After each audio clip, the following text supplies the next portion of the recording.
Everyone, and welcome back to the live stream of this planetary qualifier at Tabletop Gaming Center in Connecticut. I'm Josh Schneider. Alongside me here, bringing you commentary, Tower number 9, and we are getting set for just one more round of Swiss before the top cut. But what a day it's been already. Tower, how are we feeling at this point? I think we're doing well here, Josh. We're about to move into our seventh and final round of Swiss play here at the Tabletop Gaming Center in Connecticut, and so we'll have this Swiss wrapped up for you guys pretty soon with this final round, and then it's on to the top 8. Yeah, absolutely. Looking forward to it. Now, of course, we had the issues earlier. My internet was down. I know there's been some issues off and on that Claire has had to resolve, but were there any like standout matches earlier, Tower, that really had the viewers excited? Because I wasn't able to catch most of the stream up to this point. I think we had some cool stuff there. I don't think there was anything where it's like, oh, this like one match is just like amazing and Right, legendary or right. whatever. But we saw some cool stuff. We saw some Yoda Red Force, hitting people with Ray and so on. There were some cool gameplay. Okay. Yeah, that's awesome. I do love the Yoda Red Force deck. I think the blue red Force decks right now are just so strong, right? And they are putting up very solid performances. You've got Han 2 Force deck doing very, very well. Anakin has been performing very well. Anakin Blue Force has won a planetary qualifier, at least one PQ over the last 3 weekends. And then, of course, Yoda has been doing very well also. So this blue red hero force has been super strong in the current meta, and we'll see how that continues. Now, the other big question is, did you guys have any kind of discussion earlier about the meta update that we were going to have from Fantasy Flight Games on Monday? Was that a talking point at some point? Oh yeah, we've talked about that a fair bit with Okay, okay, fair us enough. and the us and the viewers and so on, Right. and I think the sense, Josh, is that force throw may be on the chopping block here. Okay, okay. I think that's fair, right? I mean, I think Force Throw has been a very polarizing card in this meta, and so many of these Force Throw decks at the top of the meta. But it would be interesting to see, if they do something with Force Throw, do they do something else? Do you try and counterbalance a little bit, right? Because if you take out Force Throw, does that allow the control decks to just really rise up and kind of reign supreme? So we'll see if they happen to make some other changes if Force Throw does go. But I'm excited. I think all of us are probably filled with anticipation for that stream. Looking forward to seeing what they bring us on Monday. But yeah, we are getting ready for round 6 and taking a look at the standings now. One of our undefeated players, the Darth Vader pilot deck, Matt Ranks, did lose last round. So now we just have the two undefeated players. The other two 5-0 players did get paired up. They did have the intentional draw, so they are both 5-0 and 1. That is Han Solo Worth the Risk, Blue Force, and Kylo Tarkentown. That is Kylo from Legends of the Force. Kylo Ren, we're not done yet. Tarkentown, of course, the deck that was popularized by Bothan Network at the Galactic Championship, where that deck really came in, had a strong performance, and almost took the tournament, right? Ian was one win away from becoming the world champion with Kylo Tarkentown, so that deck still very, very viable. But now we are going to see what our feature match will be for you guys. It does look like the new pairings are up, players are getting seated. And now we've got one final round to position ourselves and get a spot in the top cut where we can lock up some points again here in season 1 of Star Wars Unlimited. You have to qualify for the main event at the Galactic Championship scoring at least 100 points between now and the main event.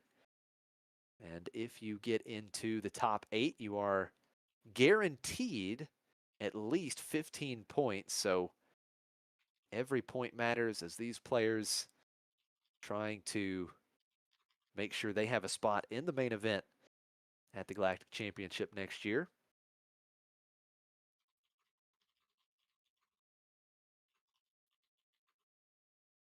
Yeah, it's going to be interesting to see who all makes it into that Galactic Championship. Of course, if you win a PQ, you get your 100 points, but you don't necessarily have to be the actual winner to be getting some points towards your total.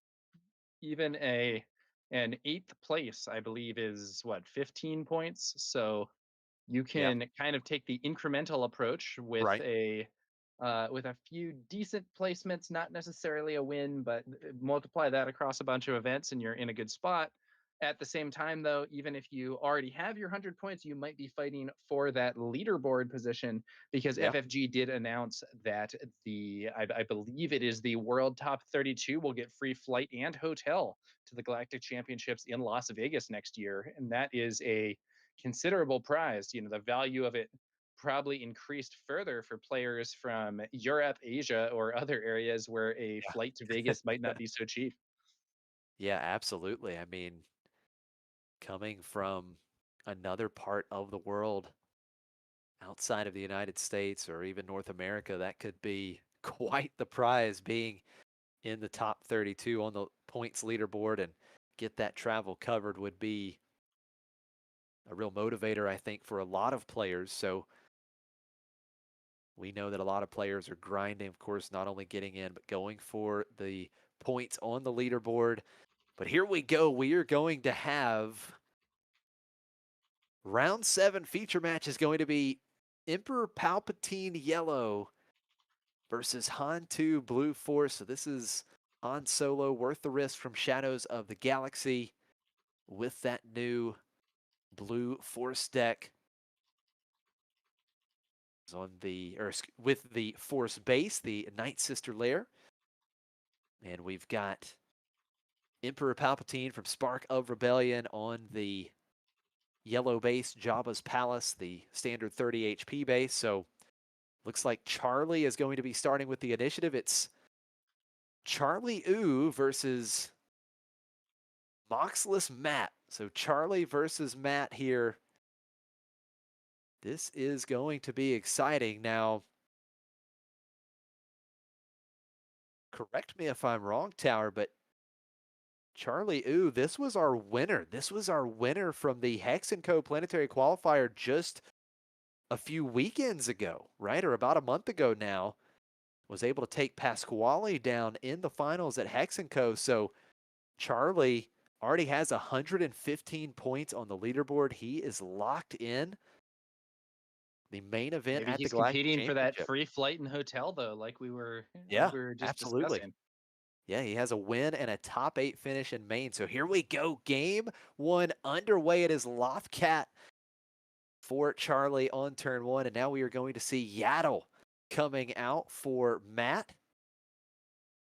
That Lothcat's an interesting unit. I think it's one that didn't necessarily attract a huge amount of hype at first, but we've seen more of it these days, and I think it can have a pretty high impact. One of the games that we had earlier featured a Thrawn deck that had some nasty plays, especially with the legacy run. But Right. Lothcat is another one that can work really well with that jump to light speed Thrawn. Yeah, absolutely. The Lothcat has that when defeated ability, able to exhaust the Yaddle here. So Yaddle is exhausted, does take 2 damage from the attack, and now we see Matt using that Han action ability, playing the Itinerant Warrior 1 turn early. It does Now, take a correct me if couple I'm wrong. There damage here. should be 2 damage on there, I believe.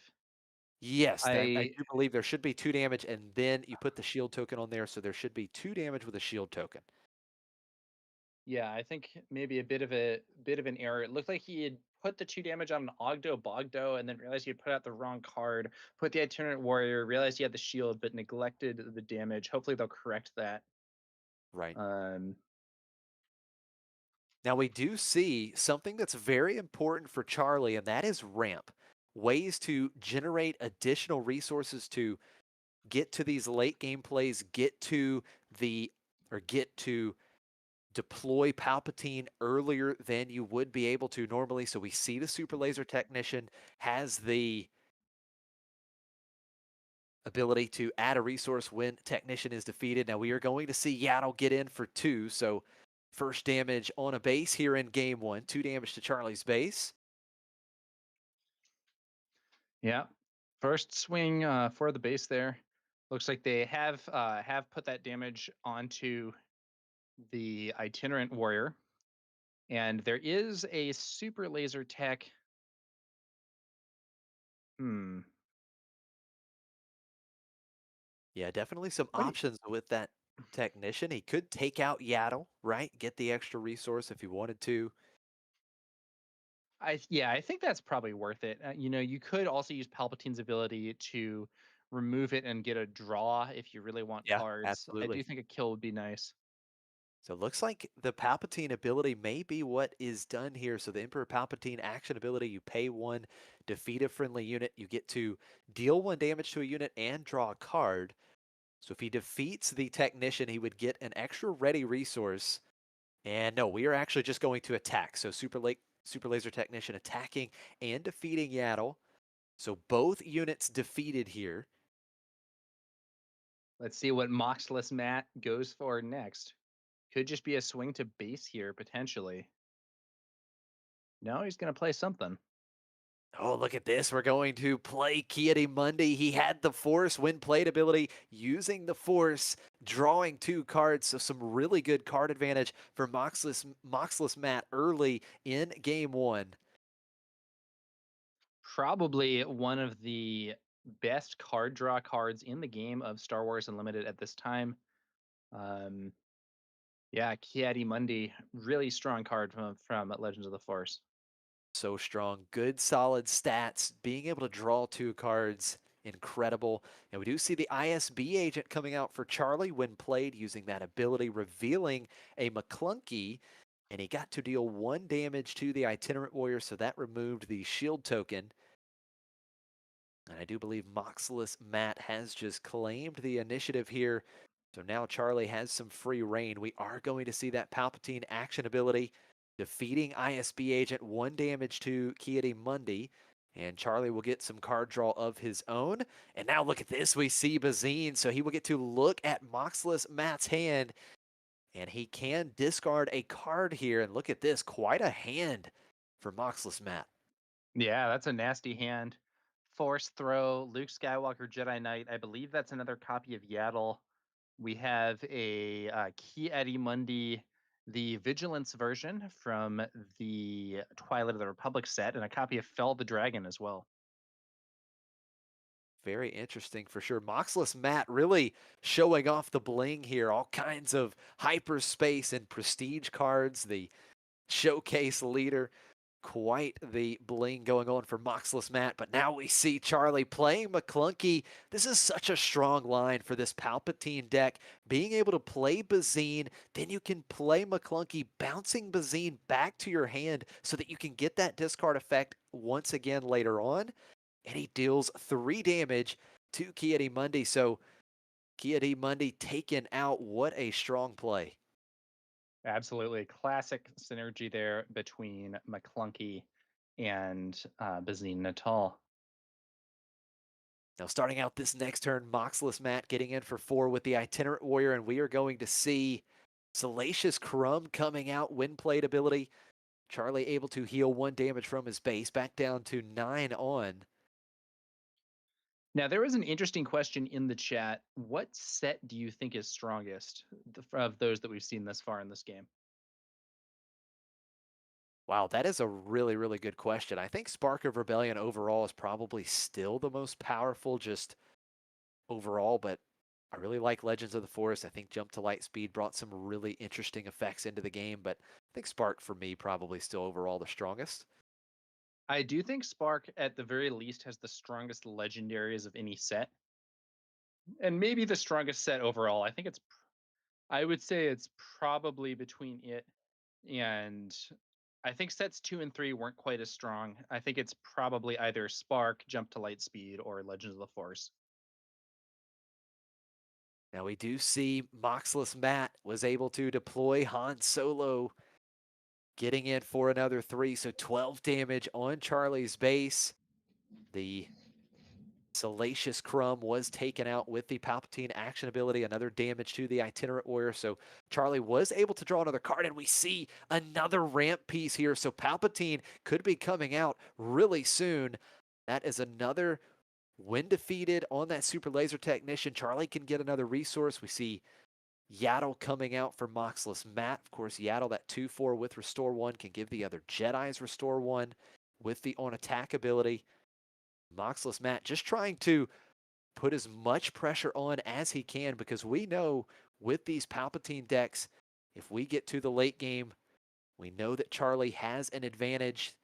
These type of Palpatine decks love to try and eat up on these more mid-range style decks. So Charlie just trying to get to the late game here.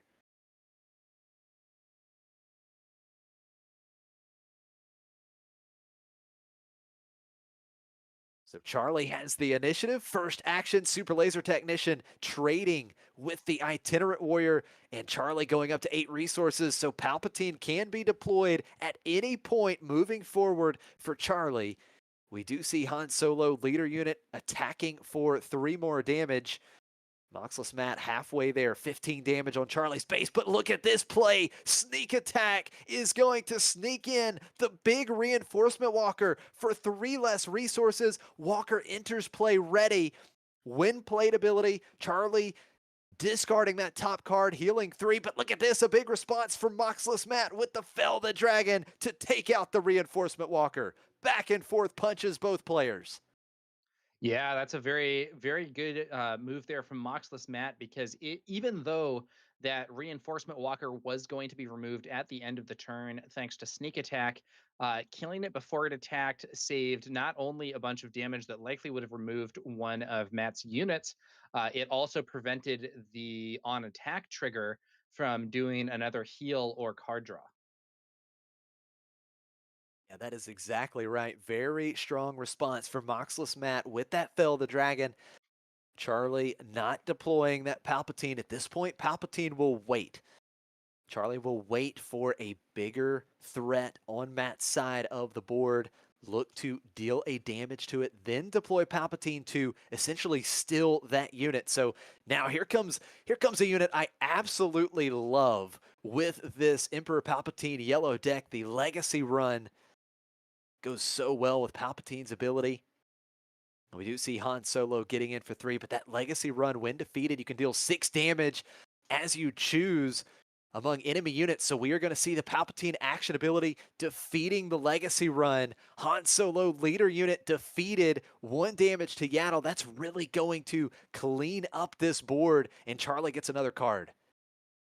Yeah, earlier we were seeing some crazy plays with Legacy Run from the Jump to Light Speed Thrawn deck, where you can actually double that ability, Oh, and wow. the player had the Jump to Light Speed Chimera as well to trigger it without it even being defeated.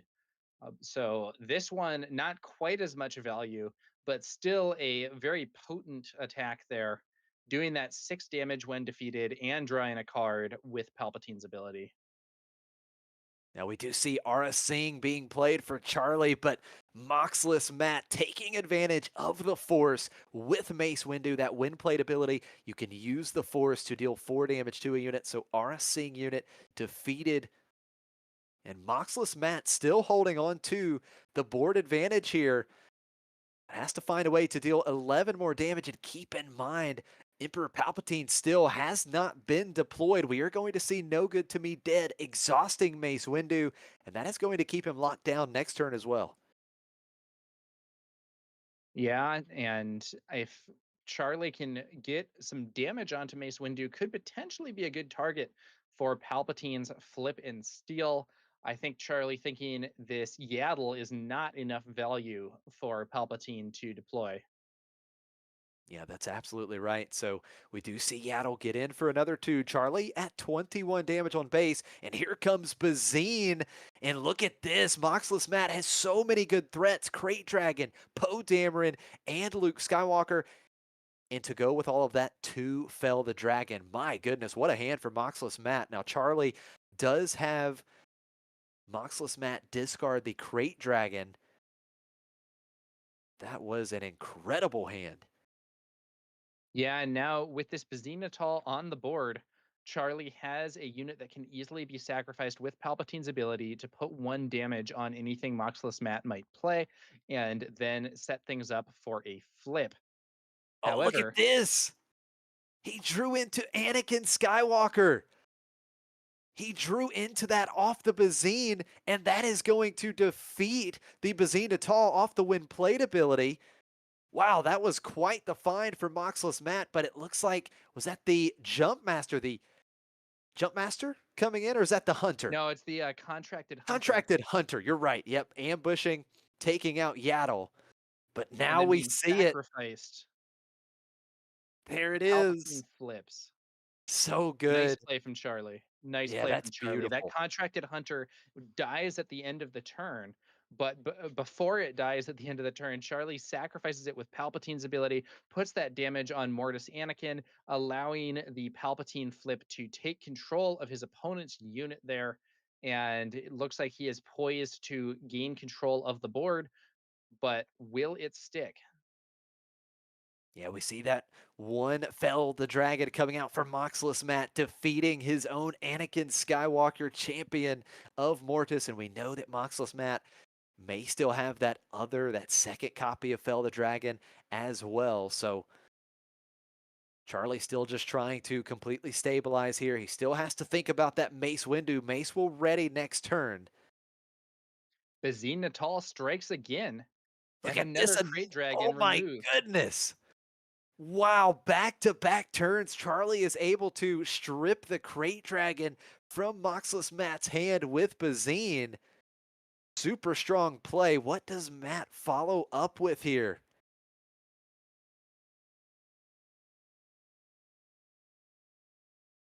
Not quite as big as the Crate Dragon, but still a very solid threat with Poe Dameron quick to improvise. The 5 cost 6/6 from Shadows of the Galaxy. Great back and forth going on here. Charlie working hard to stabilize this board, but two very big 6 power threats that he is staring at right now in the ground arena.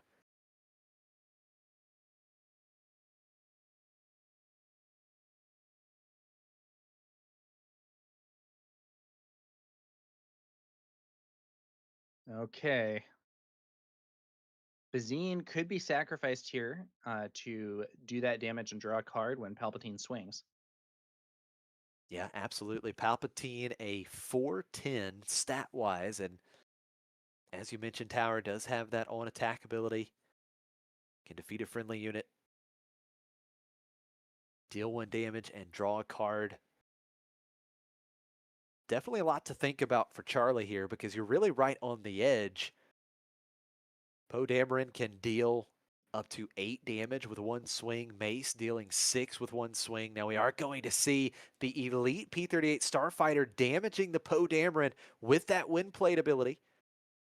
When played and when Yeah, defeated, the P-38 Starfighter can deal 1 damage. Charlie's got to do a little more than that to stop these threats here. Looks like Palpatine's going to sacrifice the Elite P-38, another damage on Mace, a damage from Palpatine's ability over there, and or on Mace, and then Palpatine swings into Poe. Yeah, okay. So 1 damage from the ping, 1 damage from Palp's trigger. Puts one more on Poe and one on Mace. That means Poe has only 4 HP left and Palpatine can remove him. Yeah, that was very important. Again, Poe Dameron can deal 8 damage with one swing between 6 power printed and the on attack ability. But Moxless Matt with the initiative, he is going to get in with Mace. 6 damage to Charlie's base here. That is 27 damage on Moxless Matt, able to get the force once again, which could also be quite important. Only 3 hit points left on Charlie's base. This is an unsafe position for our Palpatine player, and that Mace Windu is also kind of a big obstacle on the board. Although Charlie could trade Palpatine and Bazine for Mace with one attack here, also drawing a card. And it looks like that's what we're doing. Yeah, there we go. Taking off the one big threat. Mace Windu unit defeated. Back over to Moxless Matt here. What threat does he put on the board to follow that up? It is going to be, look at this, an Ogdo Bogdo with the Han action ability. It costs one less, deal 2 damage to Ogdo. So now that Ogdo Bogdo is damaged, it can attack. It cannot attack unless it is damaged. So this is yet another threat that is putting Charlie in check. Charlie has to find a way to deal with this Ogdo Bogdo. Very natural synergy, in my opinion, between Moxless Matt's Han Solo leader and Ogdo Bogdo. But here comes the Devastator. Well, that's certainly a way to obliterate Ogdo Bogdo. That wind plate ability on Devastator, dealing 10 damage, or actually more damage. I believe 12. I think he has 12 resources here. 12 damage. Ogdo Bogdo wiped out here, and now Charlie with the big 10-10 threat in the space arena. Does Moxless Matt still have one of those Fell the Dragons or some other answer here? Oh, I don't know. He Up plays Poe Dameron, so he's playing a threat, forcing Charlie to have an answer. Charlie probably can't clear Poe this turn, but might well be able to take the initiative and kill it first action. So here we go. Charlie claims the initiative. Something like an overwhelming barrage could be really good. That would be Yeah, able to wipe the take out board. Poe Dameron. Let's see if Charlie has found an answer. He has to answer Poe Dameron with his first action, or Moxless Matt has this game won. That's right, Josh. I guess in theory we could see a big heal or something, but it seems very unlikely with these colors. But he has something. Oh, look at Change of this. heart. Change of heart, taking control of Poe Dameron. Now that's a strong play for sure. It'll go back over to Moxless Matt at the start of the regroup phase, but this combos so well with Palpatine's action ability because Charlie will have the ability to defeat it before it returns. But Moxless Matt, he's still got that Fell the Dragon Devastator defeated. Yeah.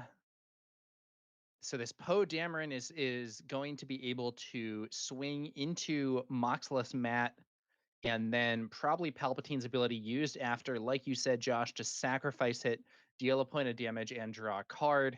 Normally, Change of Heart only gets the opponent's unit for one turn, but great synergy with Palpatine's later ability. Oh, Oh but my here's another goodness. great sacrifice target, the Legacy Run. So good. Another copy of Legacy Run. So Charlie really trying to stabilize here. Poe Dameron is ready. So, of course, Moxless Matt, anything he puts down in the ground arena, Poe could just eat up if Charlie needed to. We do see Owen Lars attacking into Poe Dameron, restoring 2 from Moxless Matt's base.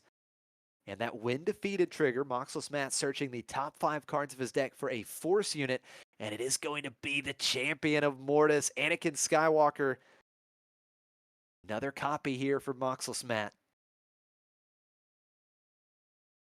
Charlie with a few resources left there. We're in a very late game scenario here.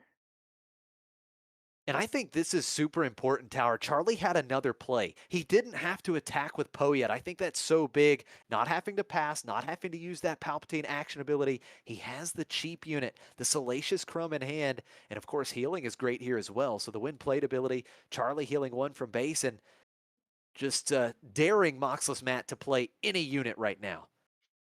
Yeah, I think you're absolutely right, Josh. Having an action to kind of stall here is pretty valuable.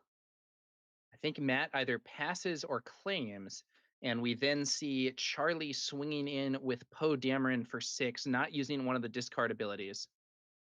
Okay, so here we go. I guess Moxless Matt just passed 8 damage on his base, but then he plays the Champion of Mortis with Han's action ability. Only cost 5 resources, 2 damage onto Anakin Skywalker, though. But Salacious Crumb defeated, getting that -3/-3. Now, And what it looks I What? think he's scooping it up here because he didn't Yeah, have a way to take out both units. yeah. So it looks like in that situation, if Charlie used his Palpatine ability on the Legacy run, he would be able to kill the Mortis Anakin, but he would no longer have a way to sacrifice his opponent's Poe Dameron. So it would return at the end of the turn after that change of heart wore off, and Matt would be able to swing in and clear the base. On the other hand, if he sacrificed Poe Dameron, it wouldn't be enough damage to stop Anakin, and Anakin could swing at the start of the turn. So Moxless Matt gets the win. Yeah, absolutely. Yep, that was the problem. He couldn't answer Anakin and take out the Poe Dameron that was going to go back over to Moxless Matt's side of the table. So here's something interesting, Tower. If if Charlie would have just passed there. So we saw the Salacious Crumb come out, and that was beautiful. That was very needed because he didn't have to pass. He was kind of able to stall. But then we saw Moxless Matt pass, and Charlie went ahead and went into base with Poe. If you The pass, well, no, I problem guess he can't pass because then Poe just goes back across. So Yeah, it's that's it right. If yeah, Charlie were to pass there, Moxless Matt could take the initiative. Change of heart wears off, and then Poe swings to win the game. Chat seemed to think that it might have been better for him to sacrifice Poe sort of yep, preemptively. And yeah. I think, given what happened there, that might well have been a better line for Charlie, although he would by no means be in a guaranteed victory at that point. Yeah, no, It's an I think that's interesting absolutely right. it's an interesting match. You know, Moxless Matt really put the pressure on from the start. Charlie managed to take things to the very late game, but he was under such pressure on his base that he could not quite stabilize completely. Yeah. What a great game. Charlie so close to stabilizing, but Moxless Matt was able to get it. But yeah, that is an excellent point. I think, the line there that at least extends the game for Charlie, just go ahead and, preemptively defeat the Poe Dameron with that Palpatine action ability because then even if Anakin comes out, Charlie has the ability to claim the initiative there, and you have the bombing, not the bombing run, the Legacy legacy run. run. Yep, the legacy run in play. So then Charlie having the initiative, of course, could use that Palpatine action ability right away, take out the legacy run, and defeat Anakin. So would have at least extended the game, but as you mentioned, certainly wasn't over by any means. Matt could have then put on more pressure with some other units, but here we go, I'm not game sure two. extending the game would have been so good also. That's another interesting thing, simply Yeah. because they only have about half an hour left in this round, a little bit less in fact. Yeah, no, that's a really good point. Time certainly could be a factor here, especially if we go the distance and go 3 games. We are going to see Charlie with the early Bazine Natal unit on turn one. He Moxless does Matt. not want to see this though. Bazine Natal finds two Ogdo Bogdos in the hand. Yeah, And these turn one Bazines, what you really want to do is blank your opponent's opening play. Just absolutely. remove like the only two costs they can play, but with two of the same very strong opening unit, Charlie's not going to get a chance to do that. Yeah, that is right. So Ogdo Bogdo coming down on turn one for Moxless Matt with the Han action ability. So now essentially a 5-3 beat stick in the ground arena for Moxless Matt. Now, Charlie does have the initiative, has Bazine, and we are going to see Bazine ram into Ogdo Bogdo. 2 HP remaining for Ogdo Bogdo, and now we see the Elite P-38 Starfighter dealing another damage. Oh, and look at this. A second copy of Ogdo Bogdo coming out. But he does have to clear up one of them, so the one with 4 damage defeated here. Now wait a minute. What happened there? What?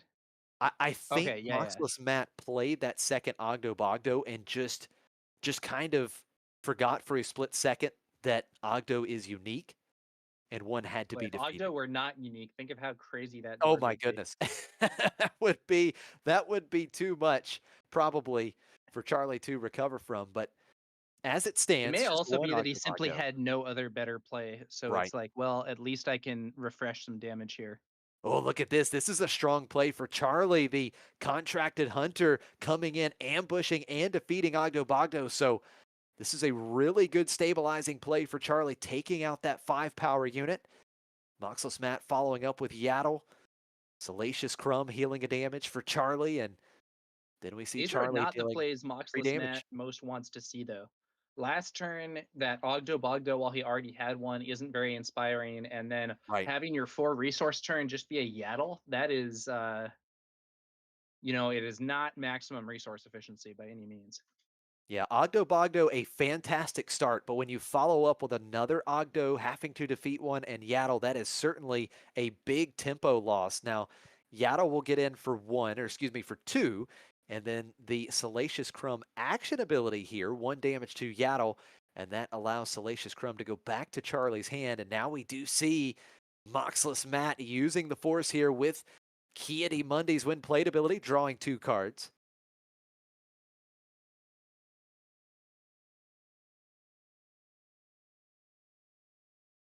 So another 3 damage to Moxless Matt's base with the Elite P-38 Starfighter, and now we have the Han Solo leader unit coming out. Charlie still has all 5 resources.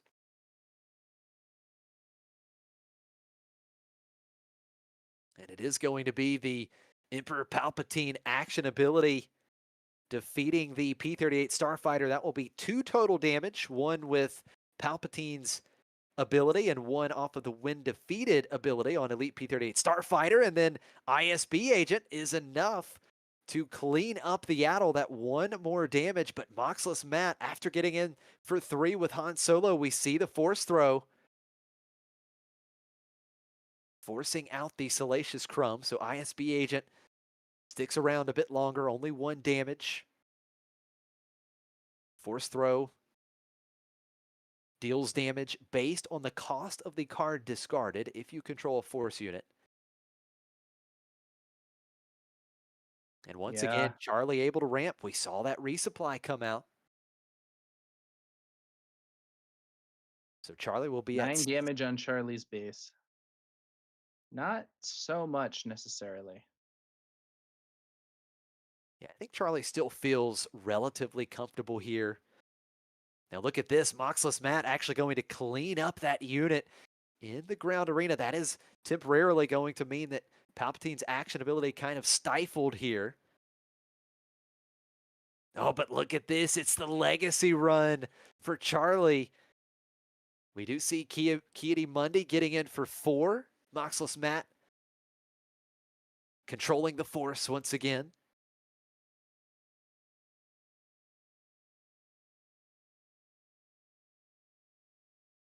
So 13 damage on Charlie's base, 5 damage on Moxless Matt's base. Now we do see that Emperor Palpatine action ability defeating the legacy run.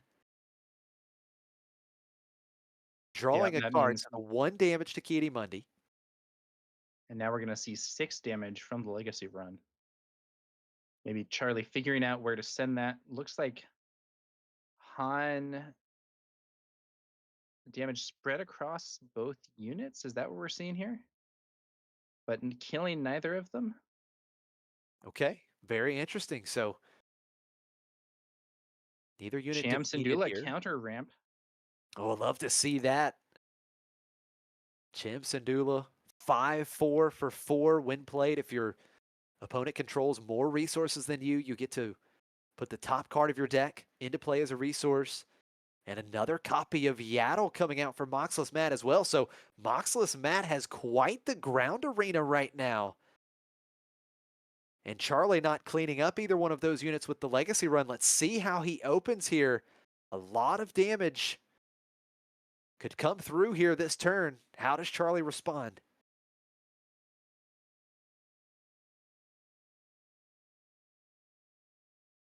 Yeah, I'm wondering why he lined up that damage to heavily damage both those units but not remove them. Perhaps we'll see the answer shortly. Maybe it's to set up like an elite P-38, ping one of them off, sacrifice it to kill the other one, something like that. Yeah, it is possible.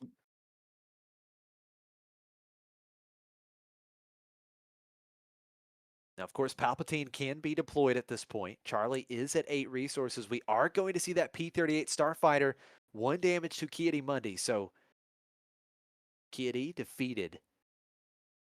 That's at least going to save 4 damage. But now we see Moxless Matt coming across for 3 with Han Solo. That is 16 damage on Charlie's base. 14 to go.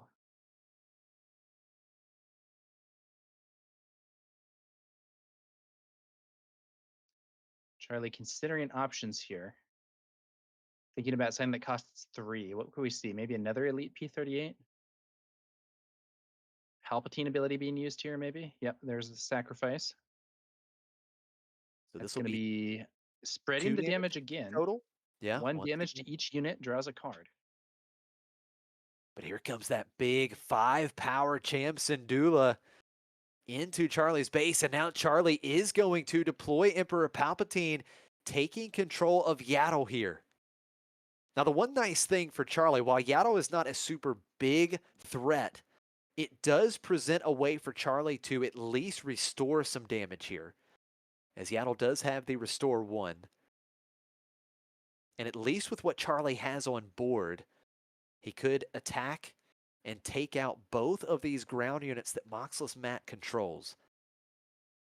But of course, Moxless Matt still has all of his resources. And now we're going to see rivals fall. This is a huge play for Moxless Matt. Emperor Palpatine defeated, not able to attack. Big time tempo for Moxless Matt. Yeah, if Palpatine had been able to attack there, we could have seen an attack defeating one of these units. So we could have seen attack into Cham, defeat Cham, sacrifice Yaddle for the 1 damage ping on Han, and draw a card. As it stands, into Han does get Han off the board, but Cham remains. 10 HP left for Charlie. I don't think that was the result he was hoping for with his Emperor Palpatine flip. Not at all. What a turn of events here. Now we do see Bazine coming out, and it is a quick snipe of Crate Dragon. Once again, we saw Charlie do this twice in the first game, playing that Bazine Natal unit, forcing Moxless Matt to discard the Crate Dragon.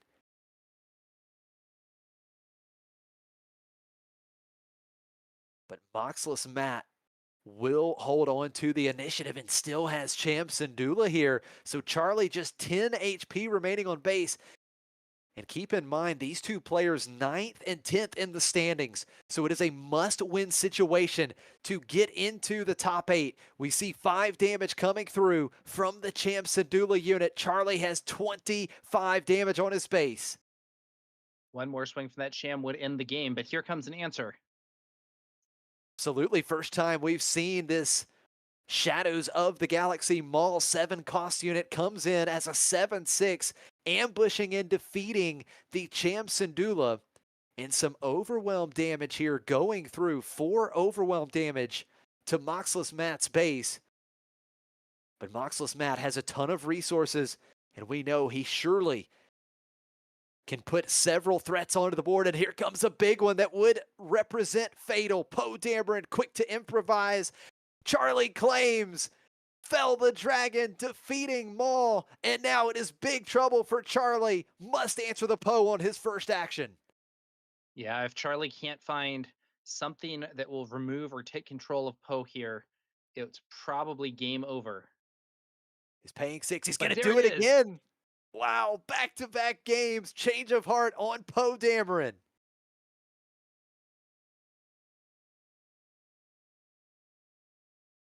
Let's see what Moxless Matt has in response to that change of heart. Moxless Matt so close once again. We saw a very similar position last game where Charlie took control of that Poe Dameron, kind of waited a little bit to see if Moxless Matt would put any units into the ground arena. Charlie ended up attacking with that Poe Dameron, not being able to defeat it, and that secured the victory for Moxless Matt. So we'll see what happens this time around. Charlie does have that ready Bazine Natal, able to use up an action here, attacking and putting Moxless Matt up to 10 damage on base. Yeah, it's an awkward position for Charlie in some ways because if Matt keeps passing and Charlie were to take the initiative, Poe Dameron goes back to Matt's side of the board. Yeah.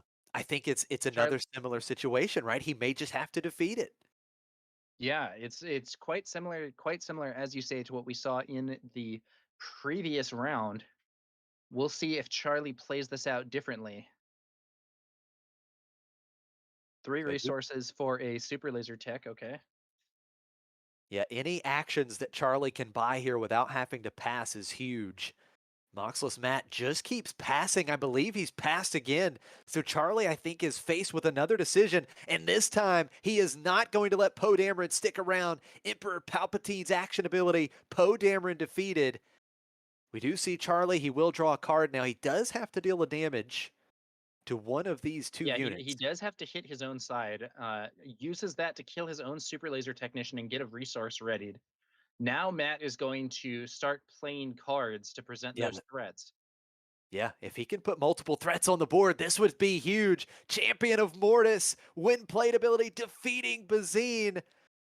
Charlie has to claim. Matt has multiple threats. He's going to play Kiadi Mundi using the Force, draw two cards. Great spot for Moxless Matt.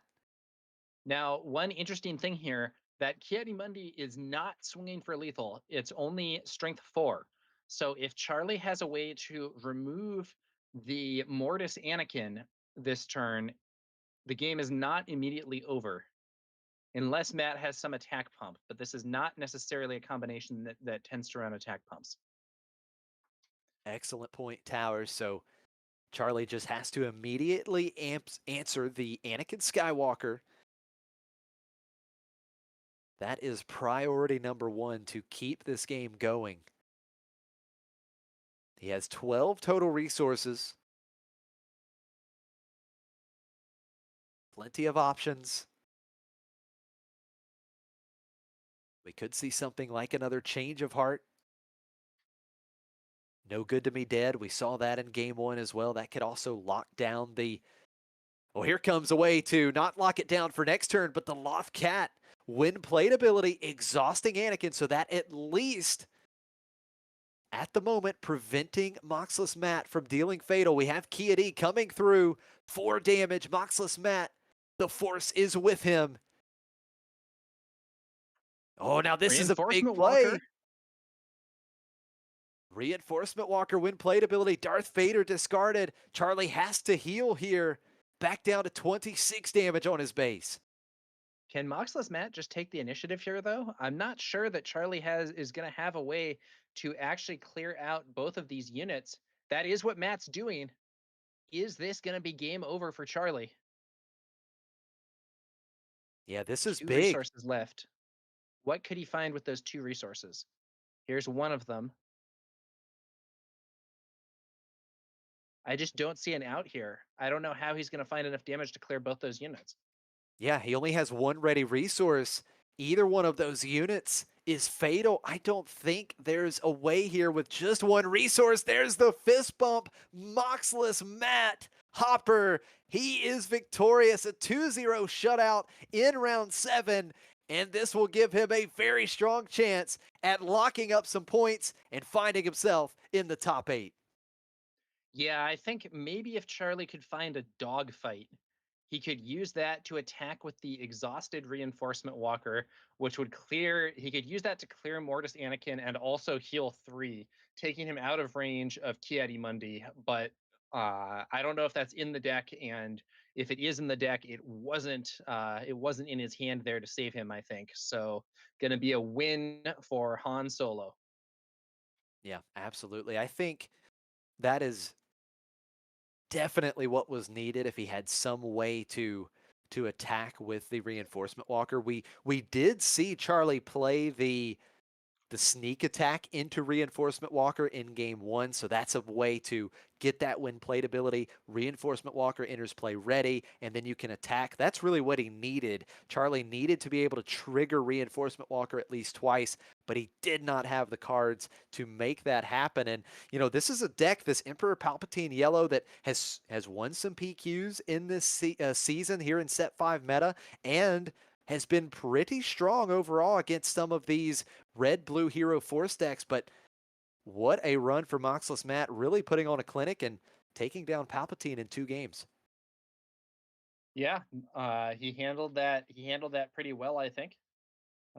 The dynamics with playing around his opponent's change of heart and preventing Palpatine from getting max value there, very cool stuff. And so that's going to do it for our last round of Swiss here at the Tabletop Gaming Center in Connecticut. We will, as you guys may be able to see here from the crowd cam, there are some tables still being played, about 10 minutes left in the round. And so we will be back soon with the top cut when the time comes. I'm Tower number 9, joined here by Josh Snyder from Next Gen Gaming SC.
Welcome back to McClunky Gaming's coverage of the Planetary Qualifier here at the Tabletop Gaming Center in Connecticut.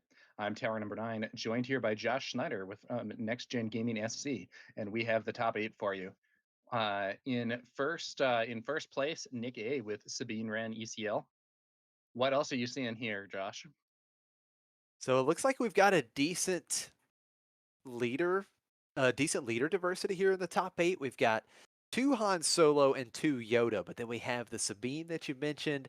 We've got one Kylo Ren from Legends of the Force, one Darth Vader from Jump to Lightspeed, and Cad Bane. So what, a total of one, two, six different leaders, only two repeats, Yoda and Han, and I guess no big surprise, right? These red blue hero force decks still showing up to be a big force today. Yeah, absolutely. It'll be interesting to see who ends up coming out on top there. I think we have several, like you said, red blue hero force. Pretty strong aspect combination, but we have a bunch of non-force based decks in there as well, Yeah. with the Pilot Vader Cad Tarkentown, an aggression deck that generally does not run force throw, and then Sabine ECL as well for a non-force build.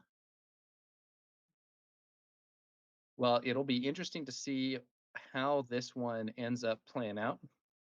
I know Pasquale, I believe, was the champ at this event when last time it was held.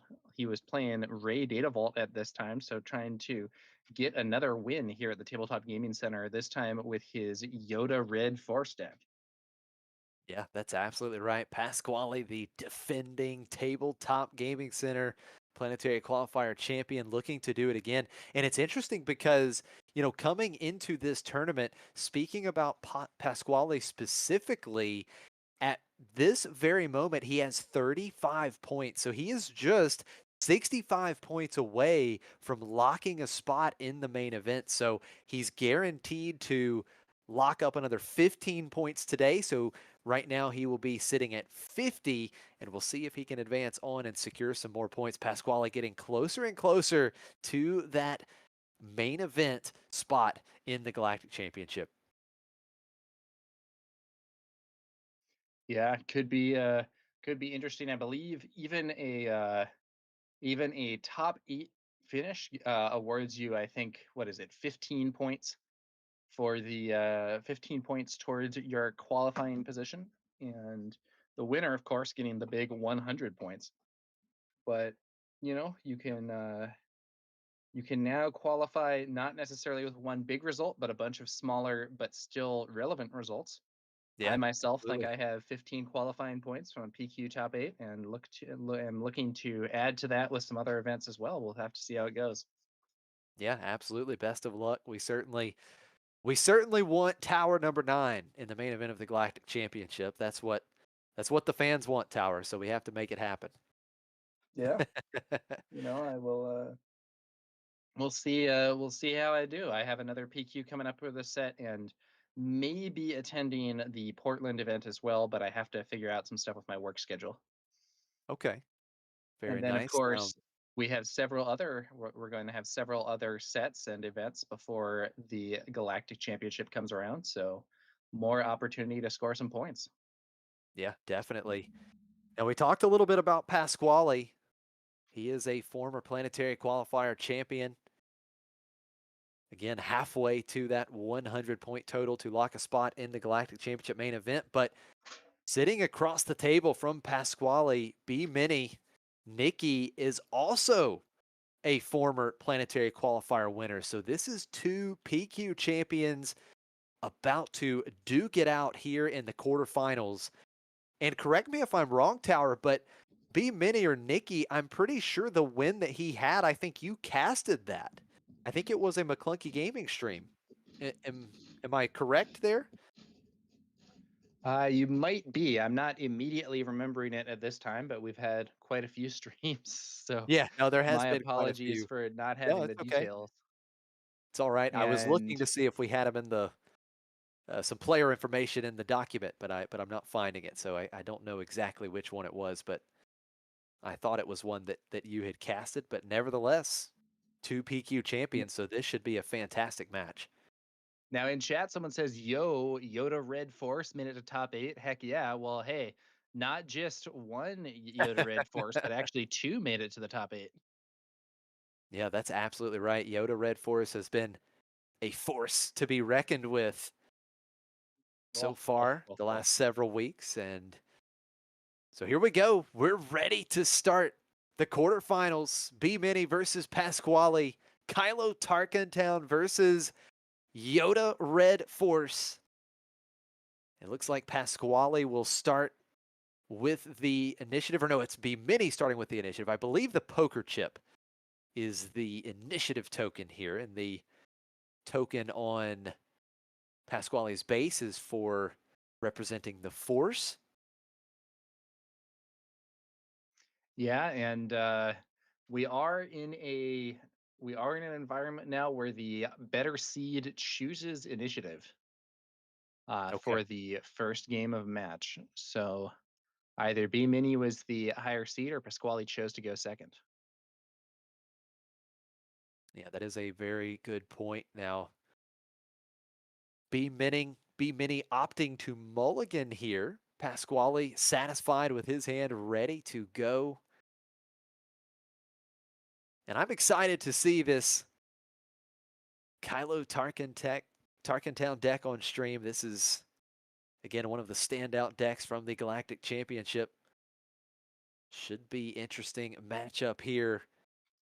And I'm curious, does Pasquale have any of those tech cards like the aggrieved parliamentarian for B Mini? And I don't think he does. Of course, both players have already exchanged deck lists, so they know what they're working with here.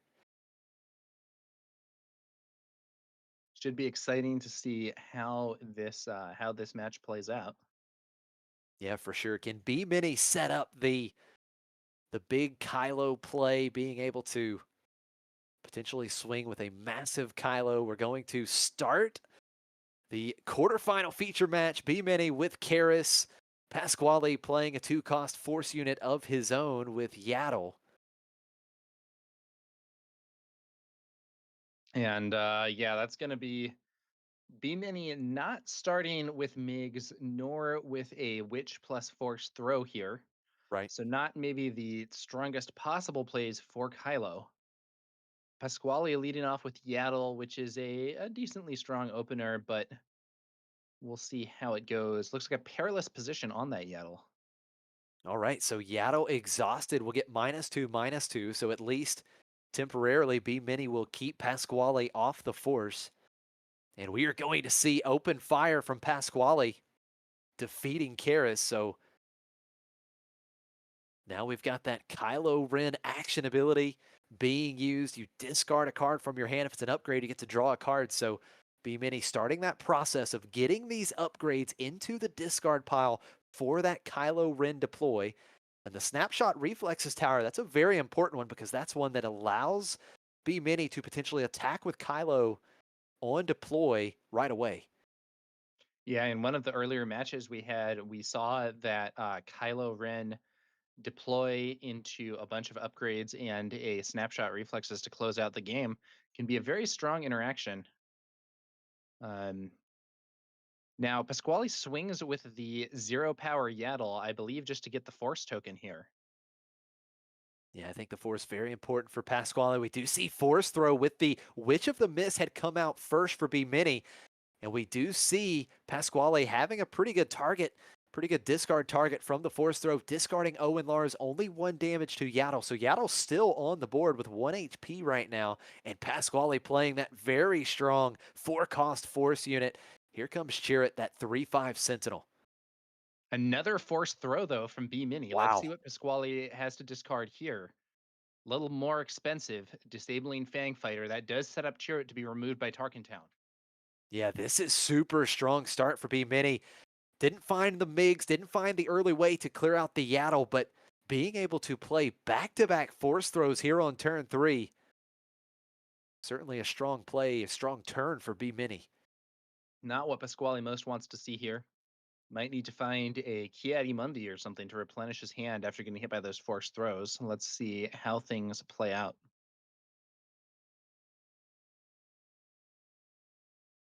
And of course, it was the Tarkin Town. So Tarkin Town epic action was used. Chirrut was defeated. So Pasquale left with just the Yaddle. And that Yaddle has been debuffed by a perilous position. But here's the Kiadi that I was just discussing. Yeah, absolutely. Such a strong force four cost unit. The force is used. Pasquale draws 2 cards, and now we see the Yaddle being defeated here, actually running into the Witch of the Mist. And there's that Kylo Ren action ability once again. Constructed lightsaber discarded this time. B Mini gets to draw another card. Now, in chat, someone asks if Pasquale was a Bothan Network player. Pasquale is a McClunky Gaming player.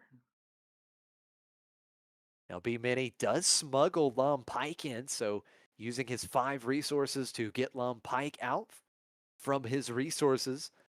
Now Pasquale will start with the initiative. Owen Lars and Kiadi Monday units in the ground arena.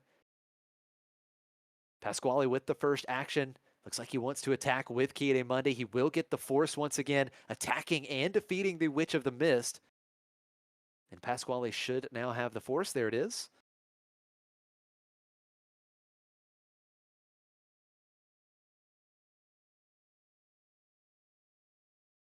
Now Lum Pike is going to attack and defeat the Kiadi Money with that on attack ability. Owen Lars got a shield token, and so did the Lum Pike. So Lum Pike not taking any damage back from that attack. And now we see Anakin Skywalker, champion of Mortis, coming out for B Mini. -3 to Owen Lars. Owen Lars defeated. Now Pasquale will get that value, the when defeated trigger, searching the top 5 cards of his deck for a force unit. And we do find the Night Sister Warrior. Has not found a copy of Ray yet. Not getting those Ray triggers for the additional damage to units and base.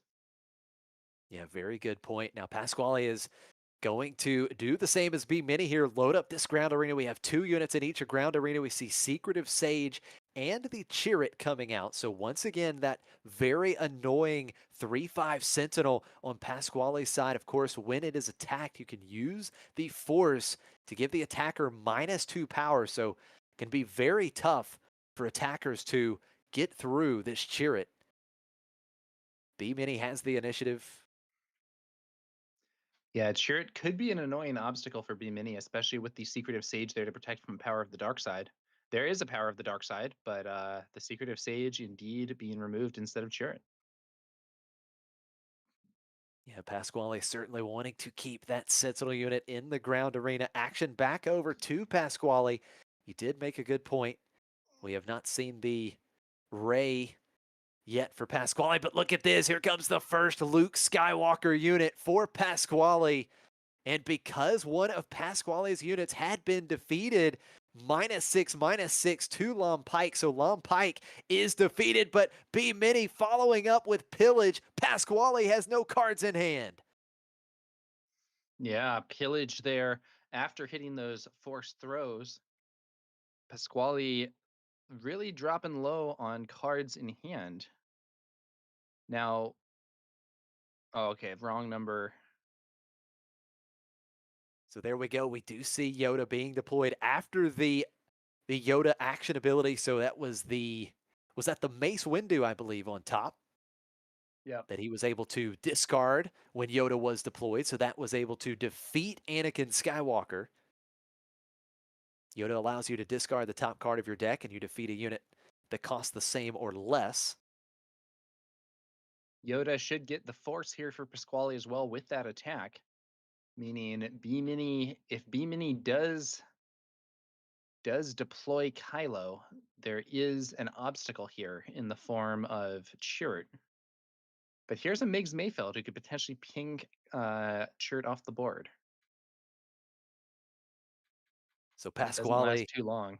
yes, fixing to say Pasquale says no thank you to Miggs Mayfield. Synergizes so well with Kylo's action ability, and Pasquale quickly attacking and defeating Miggs Mayfield unit with the Yoda leader unit.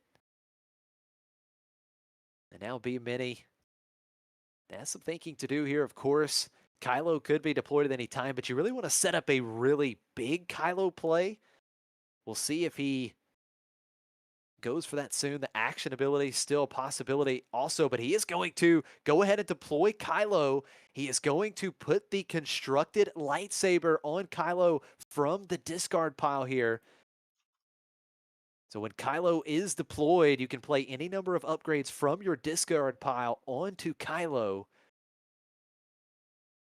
And now we see the Red Squadron X-Wing coming out for Pasquale. Wind Plate ability, 2 damage to itself. Pasquale drawing another card. Now the action back over to be Mini, but he's staring down that Chirrut. So if Kylo does attack, it would have to go into Chirrut.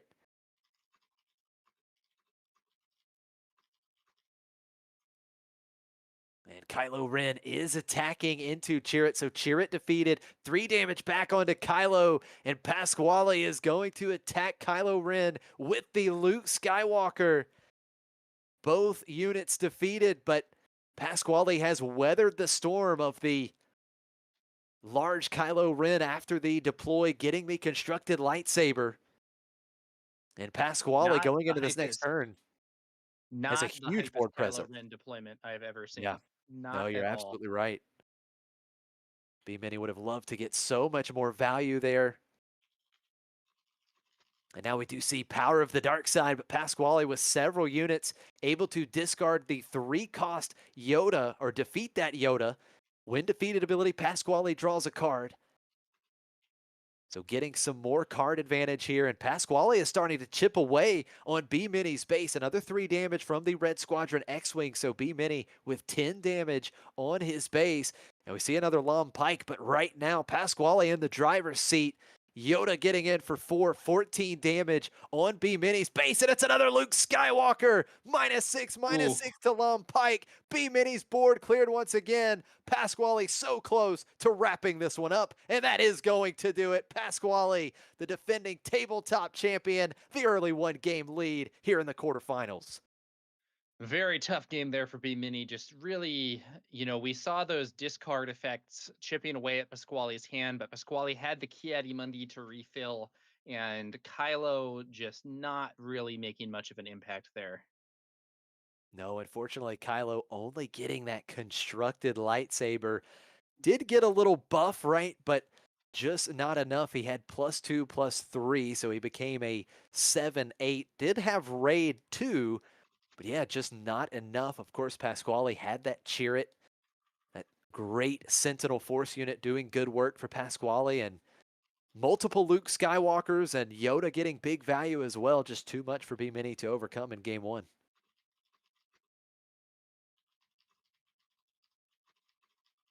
Now we do see both players doing some sideboarding here. Now taking a look at the sideboards, we take a look at Pasquale's side of the table. You see that Rivals Fall. Pasquale does have one Rivals Fall in the sideboard that could come in, and that's certainly a solid option because if B-Mini were to have a super explosive turn and load up Kylo with, many more upgrades than the constructed lightsaber, that Rivals Fall can immediately defeat Kylo. But ultimately, B-Mini wants to get several more upgrades in the discard pile, try and have a much bigger Kylo and be able to put that snapshot reflexes on, so that way, even if you faced up against a Rival's Fall, you at least get that one attack in. And Clara is actually putting the deck list up on the screen for us here.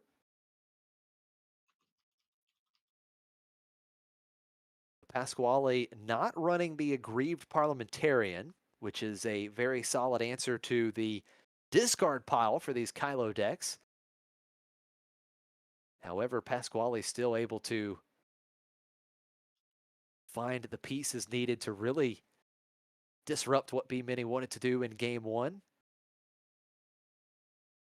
Now, Tower, taking a couple looks at the sideboard here, do you have anything that really stands out to you for this particular matchup for either side?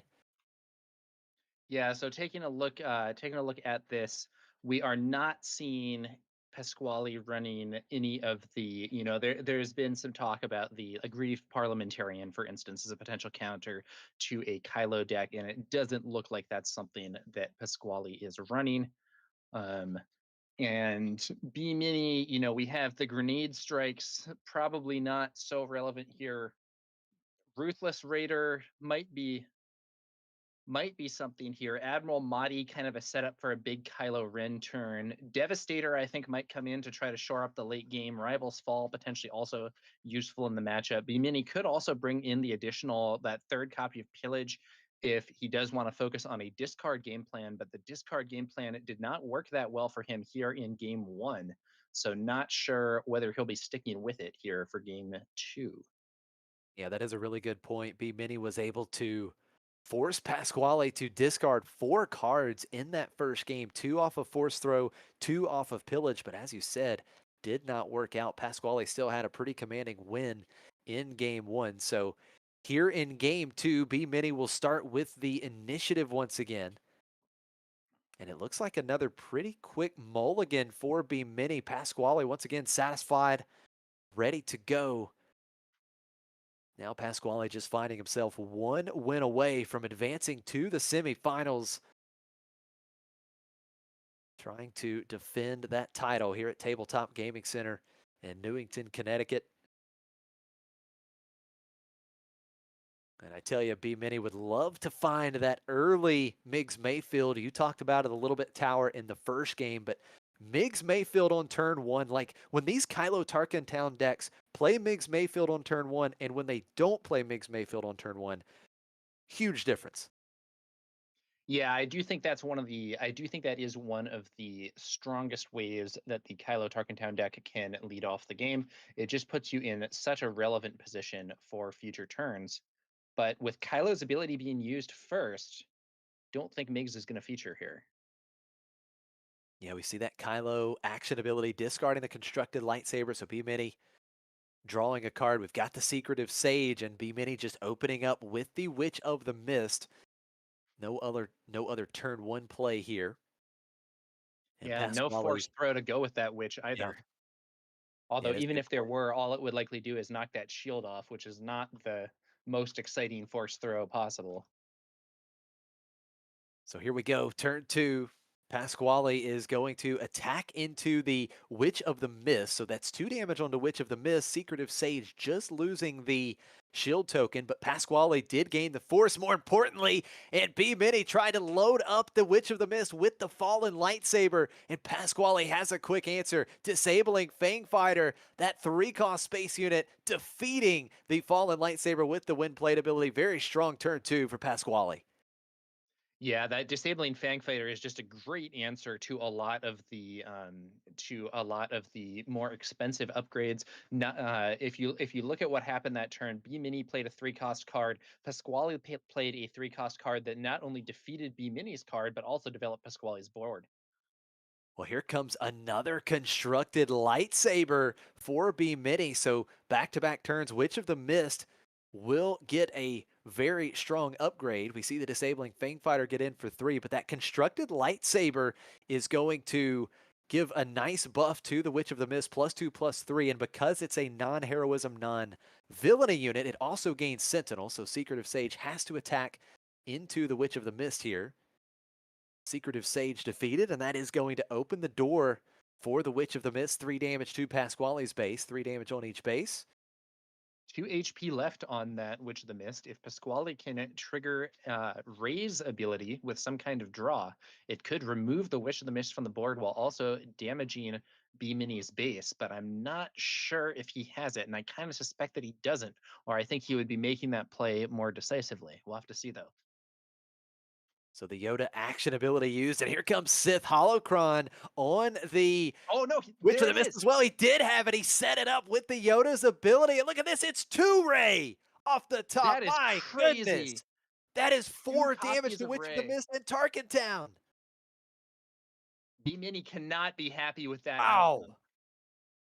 That was a huge play. Pasquale was able to set up one ray. Kiedi Mundi was played. That when played ability using the force, drawing two cards, drawing the one ray that he put back on top, and then another one, Witch of the Mist taken out. That was such a huge tempo swing for Pasquale. Yeah, incredibly negative development for B Mini. It looked at first like that holocron was going to put the Wish of the Mist out of range of a single ray trigger, Yeah. but with the double ray draw from Kiadi Mundi, B Mini is now in a lot of trouble. Absolutely. And for those that are not familiar with that ray, it's a 5/5 for 5 from Legends of the Force. And when you draw it during the action phase, as long as you control a leader or base that has the aggression aspect, you can reveal Ray from your hand and they'll deal 2 damage to a unit and a base. So that is what allowed Pasquale to deal that 4 damage to Witch of the Mist and defeat it. And look at this, Pasquale just loading up the board. Poe Dameron is out. Then you've got the Yaddle as well because you see the You're My Only Hope making the Poe Dameron cost 5 less. This is tempo plays for Pasquale here in game 2. Yeah, massive advantage for Pasquale right now. More damage on the opponent's base. The opponent's base started with less HP, and Pasquale's board is far superior as well. Chat is saying that it should be even more in Pasquale's favor. Apparently, they may have forgotten some of the base damage there from the second Ray trigger. It looks like they're fixing that now. 11 damage on B Mini's base, only 14 HP left for B Mini. Um, that Pasquale actually has lethal on board if he gets to attack with all those units and uses Poe Dameron's ability to discard a card and deal 2 to base. This is a very rough situation for our Kylo player. Yeah, I think rough is the correct word indeed. B Mini's not even at 7 resources yet. We can't even see Kylo leader yet. Pasquale in complete control of this match, winning game 1. And he can see the finish line. Let's see if he can close this one out. B Mini will have the first action here. But as you mentioned, he has to find a way to do something about one of these units. Pasquale is showing Fatal. What a turn of events. That double ray off the top with the Kiedi Mundi may be one of the biggest moments so far of this tournament for Pasquale. We do see the secretive Sage attacking into Kiedi Mundi, but Kiedi quickly getting that 4 damage into B Mini's base. 15 damage on Tarkin Town. Just 10 HP remaining for B Mini. Oh, Oh, that's it. Power of the Dark Side defeats Kitty Money, but he doesn't have a way to stop Poe and Yaddle Pasquale with a decisive victory here in the quarterfinals. And the defending Tabletop Gaming Center champion is moving on. He'll still have a chance to defend his title. that double Wow. ray draw from Kiadi Mundi is probably going to be one of the crazier plays that I've seen in this game, and it really kind of turned this one on its head. Yes, it did. That was incredible. Incredible stuff. Finding both rays. And it was funny, Tower, because you were mentioning that, we hadn't seen the ray yet. Well, Pasquale said, hold on, I've got something for you. I've got 2 of them with 1 action. Absolute insanity. Pasquale going into the semifinals in a very strong, decisive victory here. Good run for B Mini with Kylo Tarkin down, but ran into its match with this Yoda Red Force deck. What a game for Pasquale. Yeah, it is worth noting B Mini, while this may have been a loss, there's still going to be 15 points Yep. on or the qualifying system. So getting at least something out of this in addition to the other prizes that are available for top 8 plus whatever the store may have added to that. But very very wild play there from Pasquale on that Chiari Mundi double ray. I don't think I've ever seen that before. It is a first for me as well.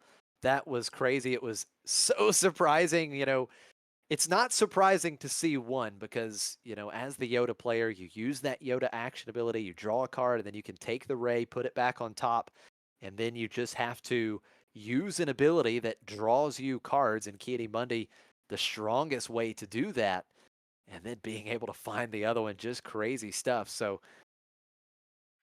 Pasquale takes it. And, as you mentioned, certainly not a complete loss for B Mini. Great run, a top cut appearance here at Tabletop Gaming Center. Will walk away with some great prizes and also that 15 points. The 15 points, very important on that journey to try and clinch a spot in the main event. But wow, that was something for sure. Yeah, in the chat, someone was asking, was Pasquale somehow able to set up both of those copies of Ray, or was that just luck? My understanding is that he did set up the first copy of Ray. I believe he had a Yoda trigger so he could look at his top card and potentially change what it was, but that the second copy of Ray was drawn by chance. Yep, I do believe that is correct. So, yeah, we did have the someone in chat asking about how many people in this PQ and quick answers. Yep, 97 total. So now we just await the results of the other quarterfinal matches. And we do have some updates there. So we had Lewis versus Nick. That was Yoda Red Force, the other Yoda deck versus Sabine ECL. And Yoda Red, Lewis taking that one 2-0. So both of the Yoda Force decks advancing on to the semifinals. And then we also have another update here. Mike Jim, aka Bobby Sapphire from KTOD, taking down Matthew. So that is Cad Bane Tarkentown over Han2 Blue Force. So we are going to have at least 2 Yodas and a Cad Bane advancing on to the semifinals. We just await the other match with Han2 Blue Force versus the Darth Vader pilot. So Darth Vader, Victor Squadron leader, that classic Vader pilot yellow deck that made a huge splash in the meta during the jump to light speed meta. We've kind of seen that Darth Vader deck fall off a little bit of late. Hasn't been putting up big results, but still certainly a deck to contend with. And that is our last match that we are just waiting to report at the moment.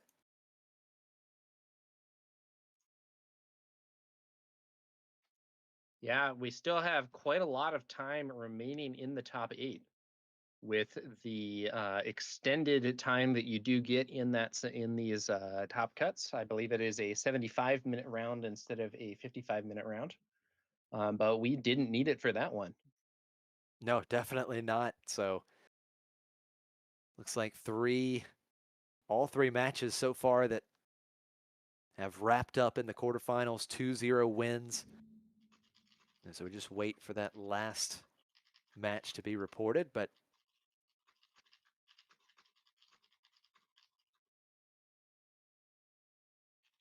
kind of talking to production here, Claire telling us we may have something else. Not sure yet. We may have something else on stream, or we may take a short break before we get started with the semifinals. Just waiting to hear the official word. But do want to thank you all so much for tuning in to this live stream. Thank you for supporting McClunky Gaming. It's been great to have each and every one of you here, and we can't wait to see the semifinals and finals and see who is going to walk away with the crown here at Tabletop Gaming Center. But we are going to go on a quick break, and then we will be back with more action from Tabletop Gaming Center in Connecticut. Stay tuned, guys.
Welcome back to McClunky Gaming's coverage of the Tabletop Gaming Center Planetary Qualifier here in Connecticut.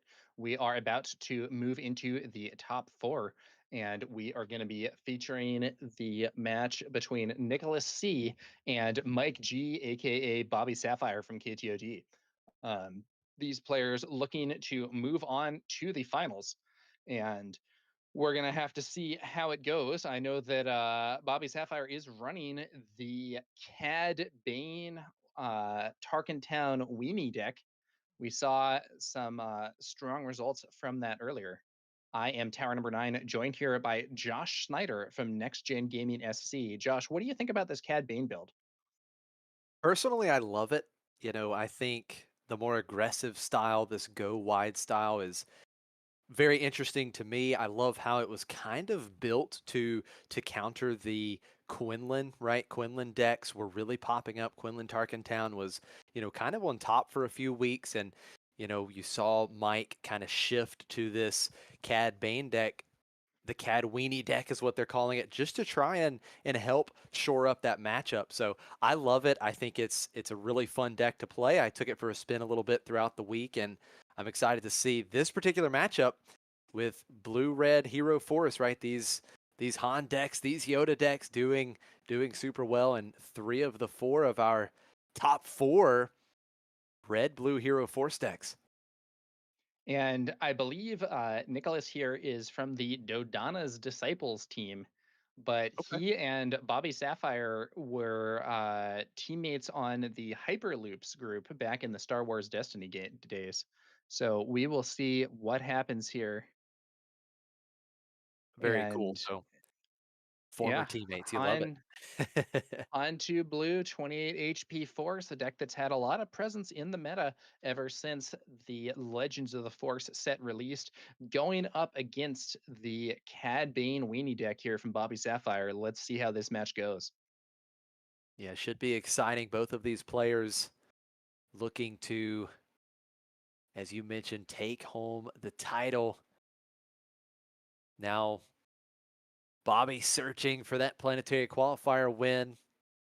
I'm not sure about Nicholas here. If someone in chat knows anything personally about Nicholas, I'm not sure if he has won a planetary qualifier before, but both of these players locking up at least 25 points in this planetary qualifier.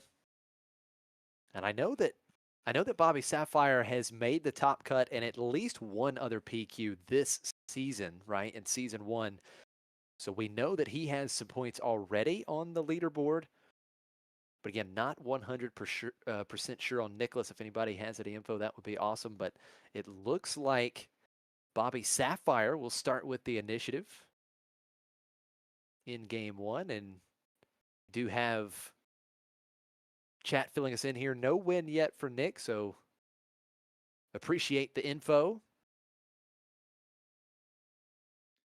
And whoever wins this will be on to the finals, playing against whoever wins that other side of the bracket, which might well be Pasquale, who would then be in a position to defend his title as the PQ champ here for Tabletop Gaming Center. But we'll have to see what happens. Pasquale could, of course, himself be knocked out. Let's see what goes on here in this semifinals match between two former Star Wars Destiny teammates.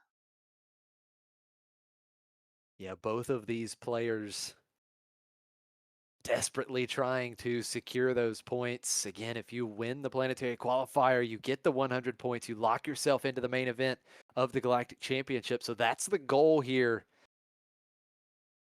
We are going to have a Oh, great here's match. some information in chat.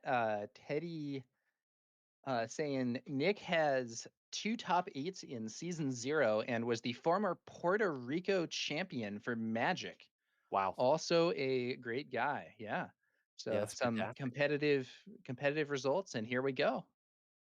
Yeah, again, thank you, chat, for the information. It is going to be Bobby Sapphire with the initiative, starting out with these weenies, right? The criminal muscle, starting out with the 1 cost 2/1. See how Nicholas responds. Looks like we are going to use that Han action ability on turn one, allowing us to play a unit. Will cost one less. You do have to put 2 damage on it. What unit will it be, though, and will it be quickly removed by Tarkentown? This is one of the downsides of the Shadows of the Galaxy Han's ability. It does tend to set you up for Tarkentown. Looks like the ability maybe not used after all. I think or maybe it was used to stall or something. I'm not entirely sure what went on there, but it looks like a Yaddle was played and then gets pinged by another criminal muscle. Yeah, so 2 criminal muscle for Bobby on the first turn. And with that Cad Bane triggered ability, 1 damage to Yaddle, that sets up the early Tarkentown play. So Bobby has successfully done it. He has started with 2 1-drops in the ground arena, and he was able to clear Nicholas's turn 1 play with the Cad Bane ping plus Tarkentown. Very strong start for Bobby Sapphire here in the first game.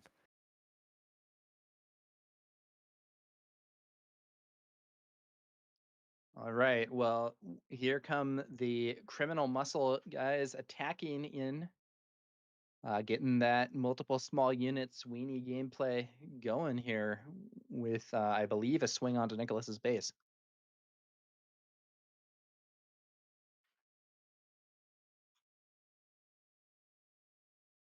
So both criminal muscles getting in. Should be It a appears total of they're 4 not. damage. Yeah, it appears they're not marking the damage on the base necessarily. I suspect that as an experienced TCG competitor, Nicholas is writing the stuff down. There we go. It looks like a dial there now being used as well. I think Nicholas used Han's ability to stall again here. Now we do see Secretive Sage coming out for Nicholas, so we are getting another force unit in play, which is important. We want to try and get the force as quickly as we can.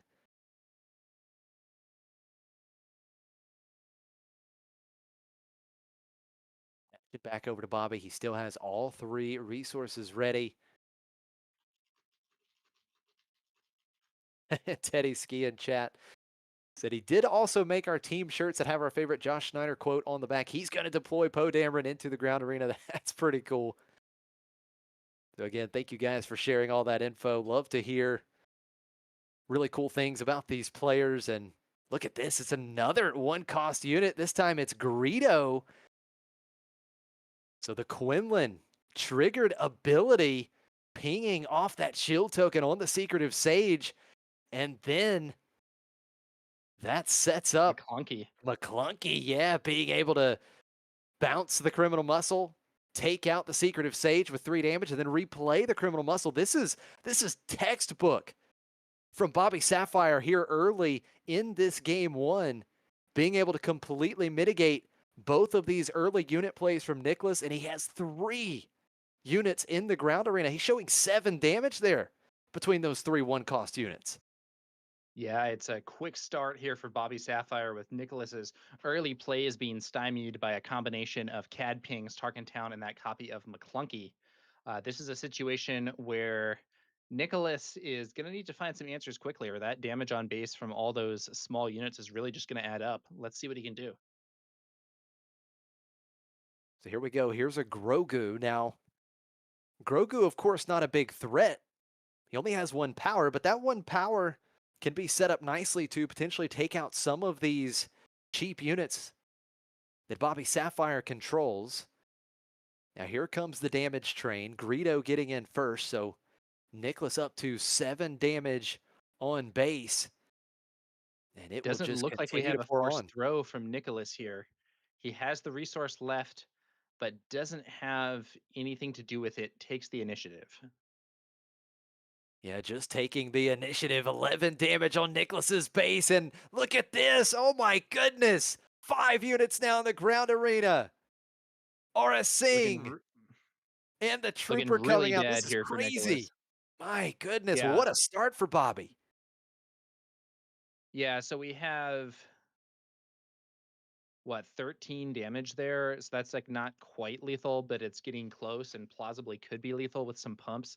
Nicholas needs to find an answer very fast, or this game will be over before he can really get going. Well, the Would be a CAD, great opportunity for a bombing run, but I somewhat doubt that's main deck for him. yeah, no, that is a really good point. Bombing run could certainly help out, but I don't think he's running it. No, he's not running it. So bombing run, unfortunately, would not be an option for Nicholas. But the CAD Weenies deck certainly showing you why it has that name here in the first game. A swarm of these little units. Now we will see Grogu start the cleanup process. Grogu attacking and defeating the Death Star Stormtrooper. I believe he used his ability to Oh, move the 1 damage on him from the CAD ping. you're right. Yep.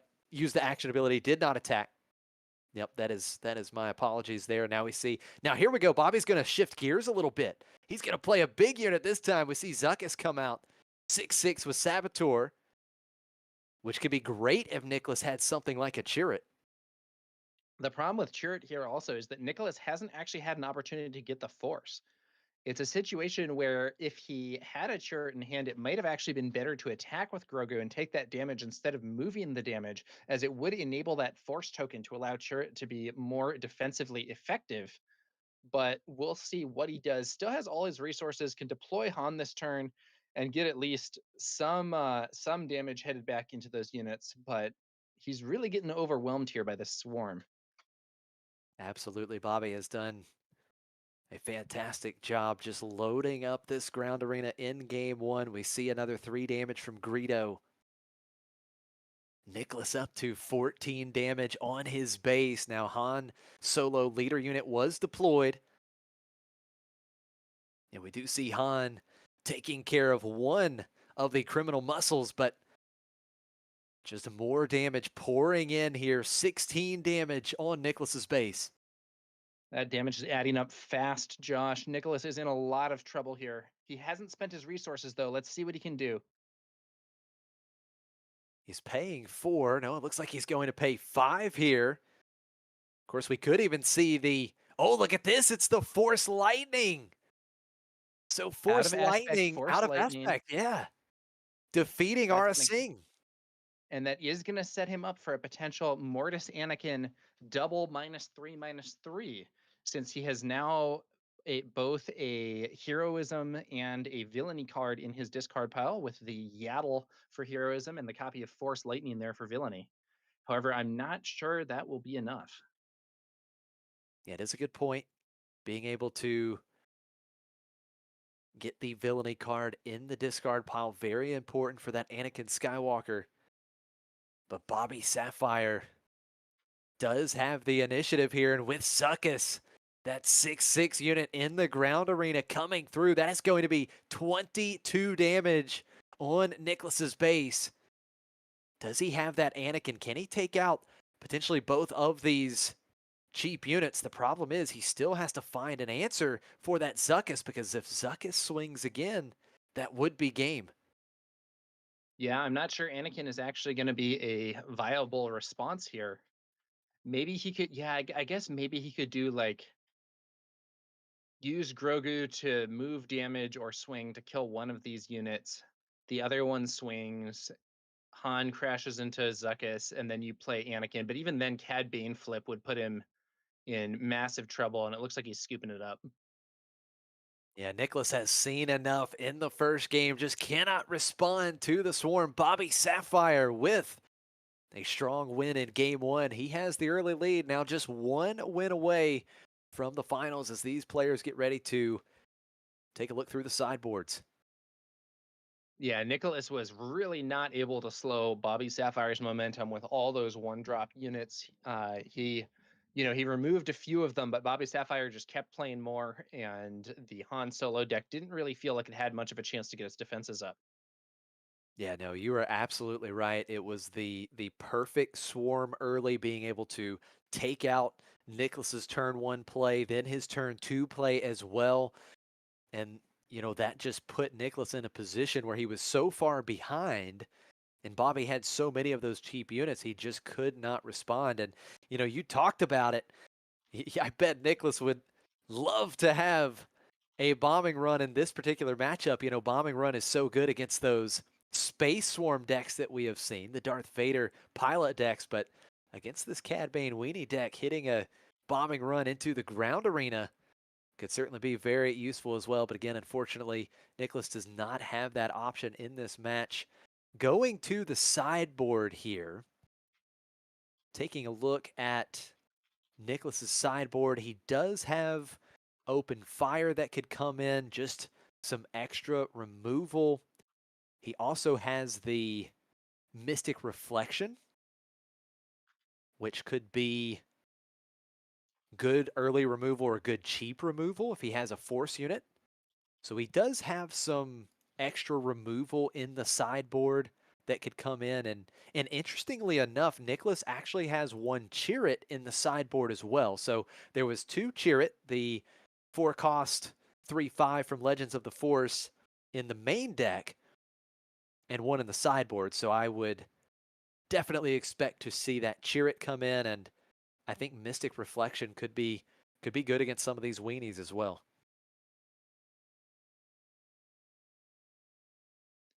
All right. Let's see whether Nicholas can put together a stronger showing this time. Kind of a rough game one for him, but I would not count him out just yet. No, definitely not. Going to the sideboard, maybe this can improve the match for him quite a bit.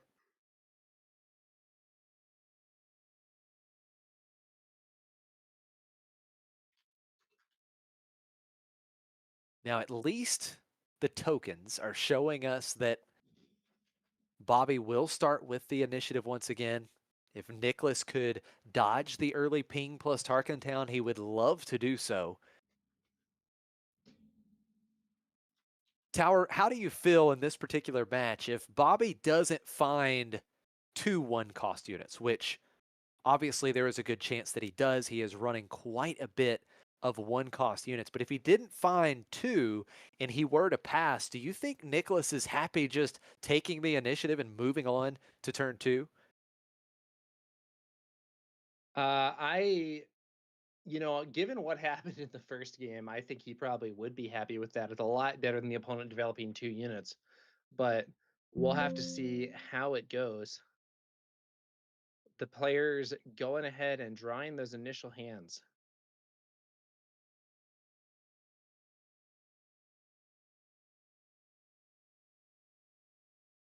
All right, so here we go. Getting ready for game 2.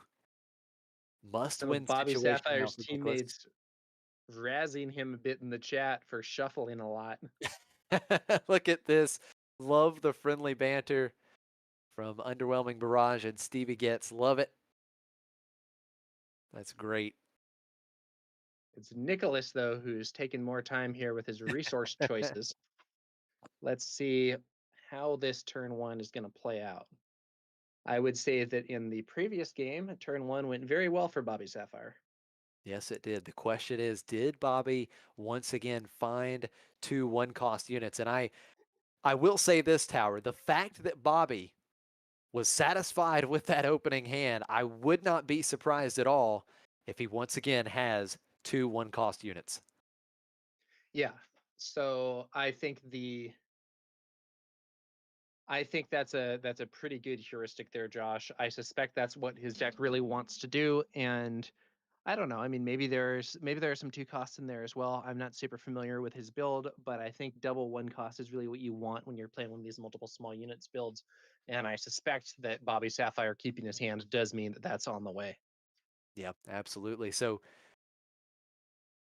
just to be exact here, Bobby's actually running 15 1-cost units, 15. So we see the Guavian Antagonizer, the opening play for Bobby in game 2.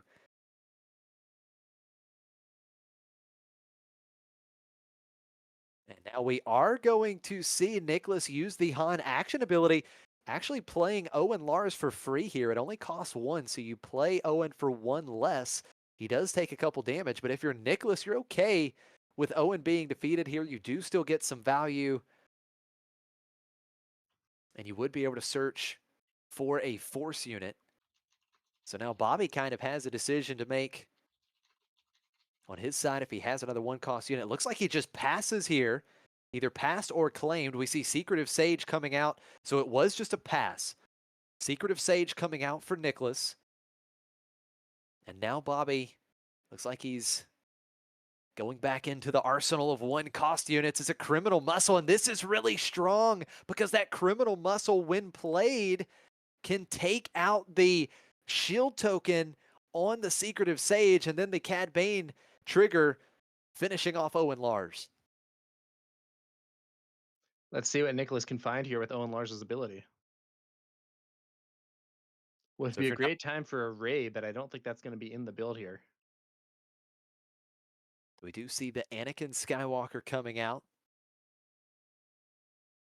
into Nicholas's hand. And again, if you're not familiar with the criminal muscle, when played, you can return a non-unique upgrade to its owner's hand. So that shield token just gets defeated, not actually returned to Nicholas's hand. And we do have Nicholas claiming the initiative.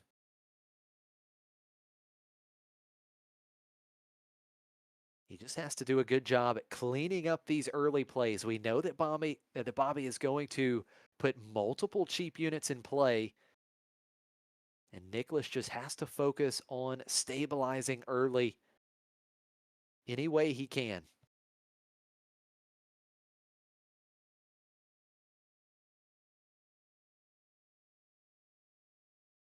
So Secretive Sage attacking and making the trade with Criminal Muscle. And the Guavian Antagonizer getting in for 2 first damage to a base here in game 2. Tyler asks, are you actually allowed to action stall with Hantu Leader if you have a valid unit in hand? Since it doesn't say you may, it's not an optional resolution. I could be wrong on this, but my understanding is that for those sorts of things, you're allowed to fail to find. And a similar thing holds true for various search effects, where you can decline to find something that is a valid target. I could be wrong, but that is my understanding.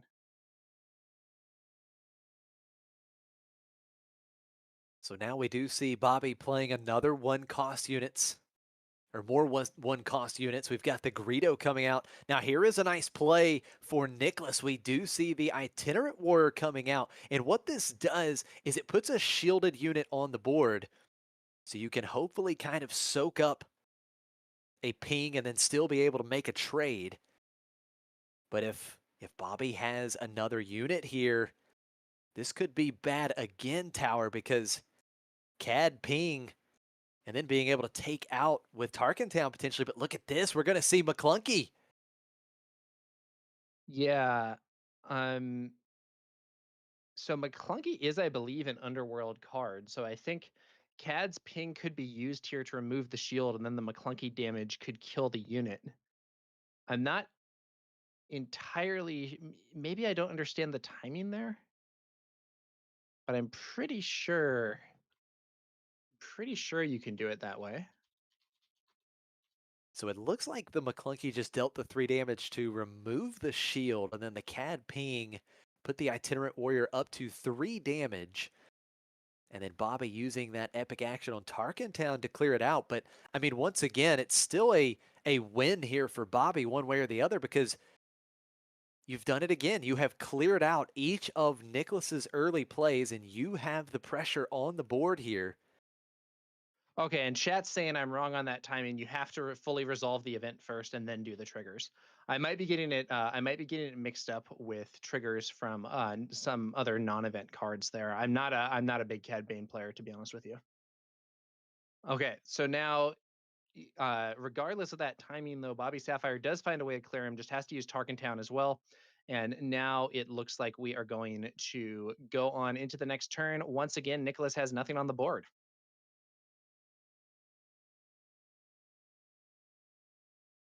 So here we go. We've got Greedo getting in for 3. Nicholas coming with another Owen Lars here. I kind of like this play. I believe Nicholas just passed, waited for Greedo to get in first, then he dumped the Owen Lars out. If Owen Lars does stick on the board for Nicholas, it does have Restore 2, which could certainly be meaningful. And now we are going to see the Mist Hunter for Bobby Sapphire. First time in this match, and it's Cassian Andor for Nicholas.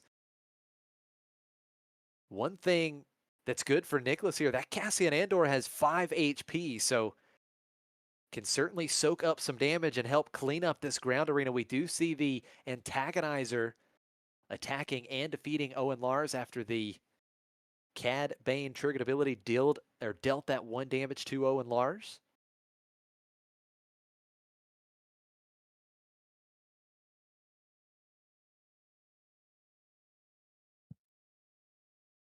It's another pretty strong find for Nicholas. We've got Ki-Adi-Mundi.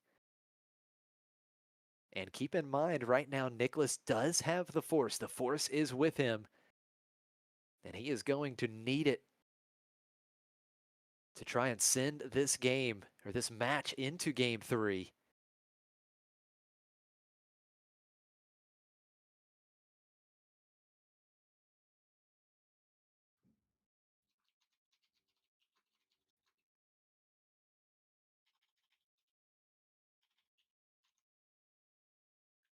So right now, we do still have Bobby Sapphire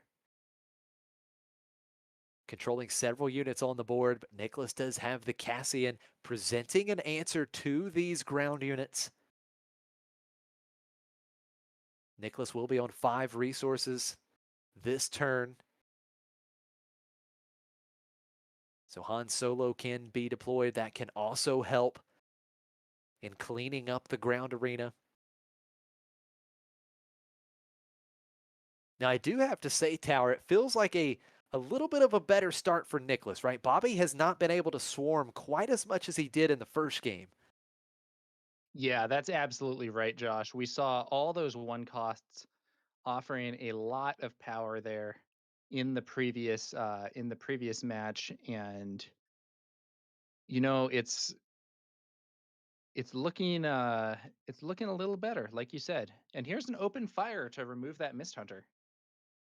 Very, very solid play, because you know there was a great chance that Bobby Sapphire could play a bounty hunter and get some card draw off of the Mist Hunter. So we are going to see IG 2000 coming out, dealing a damage, or a couple damage, with the Cad Bane ping plus the when played ability on IG 2000. So Cassian Andor just has 1 HP remaining.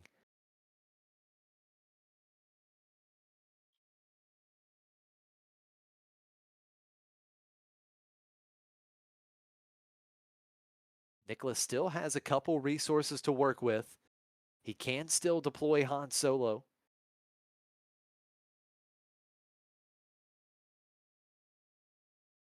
So just trying to stabilize here, get to that point where he can start to turn the corner. We do know that Cad Bane will be something that he has to deal with on the next turn. So Han Solo leader unit deployed, attacking and defeating Greedo. So Greedo, that when defeated trigger, discarding the top card. It is not a non-unit card, so no extra damage going over to Nicholas's units in the ground arena. And now we have some restore for Nicholas as well as he plays Yaddle. Nicholas definitely in a better spot this game than he was in the previous one, but he is by no means in total control here. We'll see what Bobby Sapphire does going into this 6 resource turn, which is likely to feature a Cad Bane leader deployment. Yeah, absolutely. Now, Bobby right now has the space arena uncontested, and Cad Bane could come out and certainly put on some good pressure as well. But the question is, has Nicholas found his Chirrut, right? If he's found the Chirrut, that could be a big obstacle for Cad Bane and Bobby Sapphire to deal with. We know that Nicholas has the Force. He also has Ki-Adi-Mundi in hand. Keep that in mind, unless he has resourced it. He did find the Ki-Adi off that Owen Lars trigger last turn. So he does have some card draw capability as well.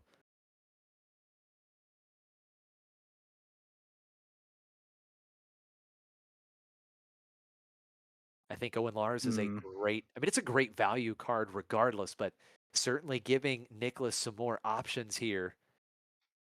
Yeah, very strong card to have, especially in a game against an aggressive opponent where that restore is highly relevant. Absolutely. So IG IG 2000. 2000, Yeah, here we go. just doing some little extra damage. Nothing too flashy there.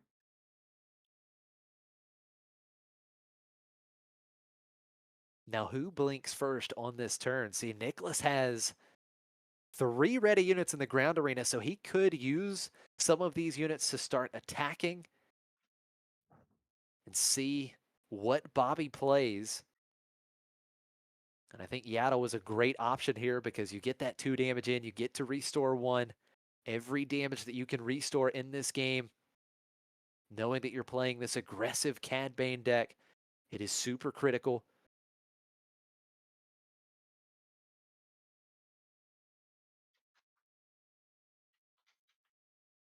Action back over to Bobby Sapphire. We are going to see the 3-cost Boba Fett unit for the first time in this match. Cad Bane trigger once again.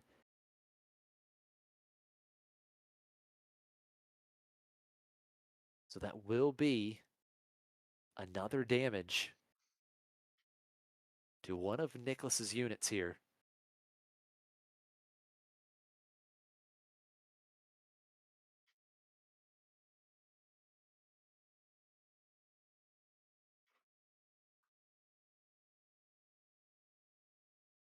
Nicholas may be deciding where to put that damage, and it is going to go on to Yaddle. Yaddle was the unit that could soak up the most, had 4 HP remaining. Action back over to Nicholas.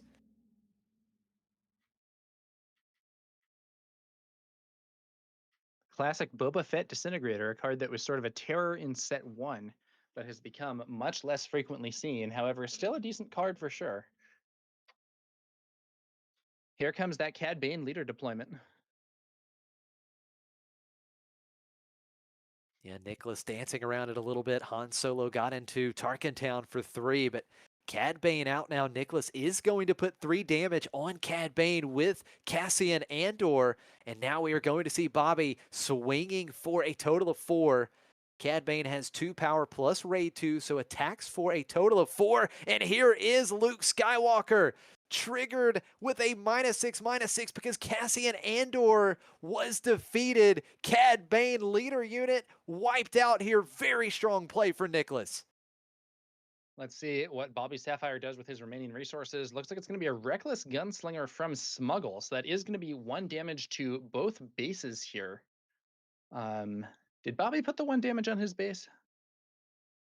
I don't I'm not. believe so because Yaddle and Han attacked for a total of 5, if I'm not Yeah, so mistaken. I think Bobby should have 6 damage on his base here after that Reckless Gunslinger is played because it does ping both players. Now, the Luke Skywalker here is potentially going to be a problem for Bobby. Yeah, and it looks like that 6th damage is being added now. Okay. Yeah, I think you're absolutely right. Luke Skywalker is a huge problem. It's a 6/7, does have 5 HP remaining, has Restore 3. That's something that Bobby wants to answer quickly. Classic line for these Han 2, these Han decks that can bring out Luke 1 turn early, so able to play Luke with just 6 resources, just the cost of putting 2 damage on Luke. So it is a quick attack into the Boba Fett unit. Boba Fett defeated, Nicholas restoring 3. Now, Bobby could use the Reckless Gunslinger to clear Luke off the board, but the Reckless Gunslinger would itself be defeated, and that would be a substantial amount of momentum that Nicholas has sapped away from his opponent here. Should be interesting to see how Bobby Sapphire reacts to this scenario. Reckless Gunslinger not having enough power to defeat either Yaddle or Han Solo unless there's some kind of buff. McClunky here could be potentially relevant. Let's see what we got. 1 resource for something. It really does feel like Nicholas is starting to stabilize this game, very close to turning the corner. Bobby with clearly a tough decision to make. Can It's going to be Bobby one regain some resource, momentum? McClunky. Killing Luke. There's the ping.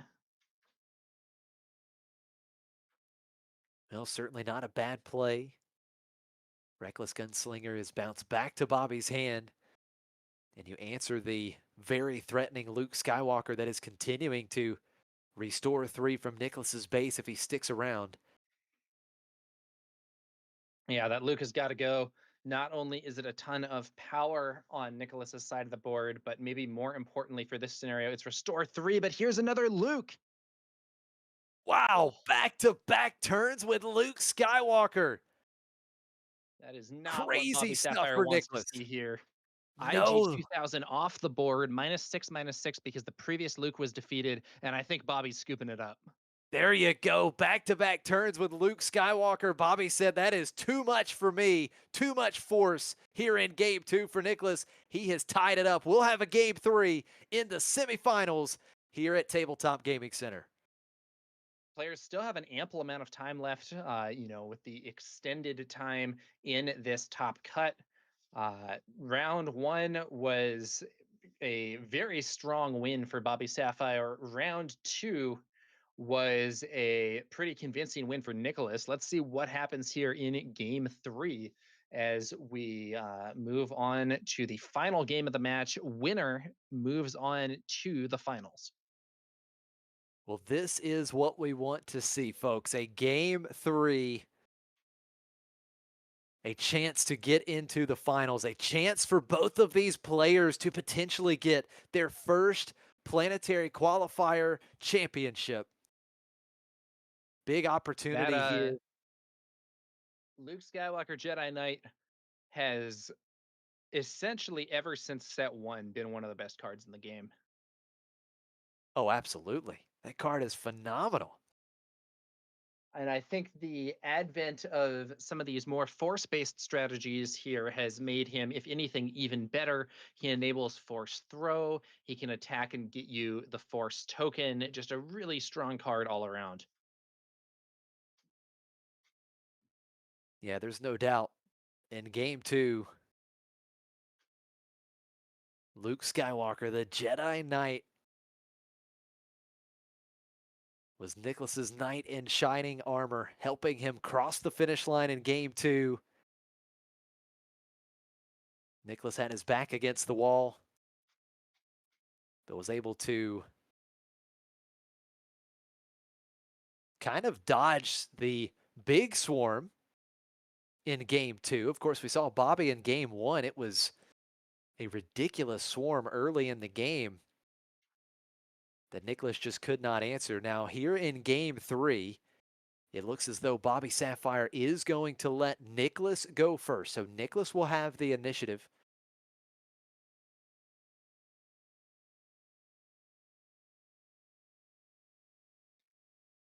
Here we go. Now, of Nicholas course, with the initiative. yeah, Bobby Sapphire probably hoping to answer whatever Nicholas plays with Cad Bane.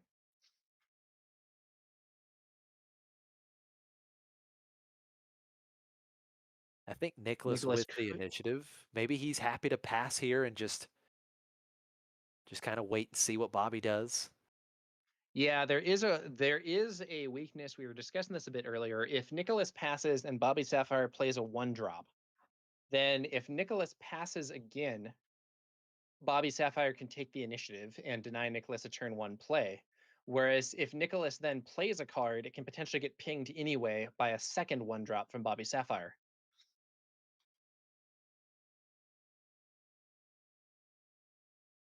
Well, what worked out for Nicholas in game 2 was an early Owen Lars. So Secretive Sage and Owen Lars, very, very strong opening for Nicholas in game 2 because Secretive Sage does have that shield token. So it helps protect from the ping plus Tarkin Town. You can ping it, take the shield token off, but you can't then actually clear it off the board. So that was certainly helpful for Nicholas because it leaves a 2-2 in play that can trade off one of those weenies that Bobby wants to play early. And of course, Owen Lars, as you talked about, Tower, it does present the Restore 2 and gets really good value on the When Defeated trigger. So will be There interesting to is see. There is the fist bump, and we are moving into the third and final game of this semifinal match here at the Tabletop Gaming Center in Connecticut. Bobby Sapphire from KTOD versus Nicholas from Dodana's Disciples. Let's see who can get this win.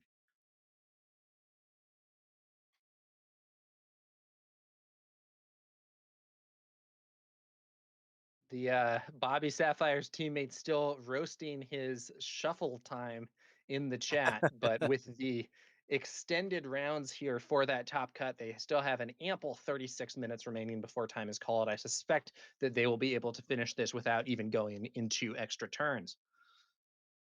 Do agree with you there. I think if this particular matchup goes 36 minutes, something has gone very wrong. We'll see though. Could be the streamer curse. We could be casting Yeah. quite a long one.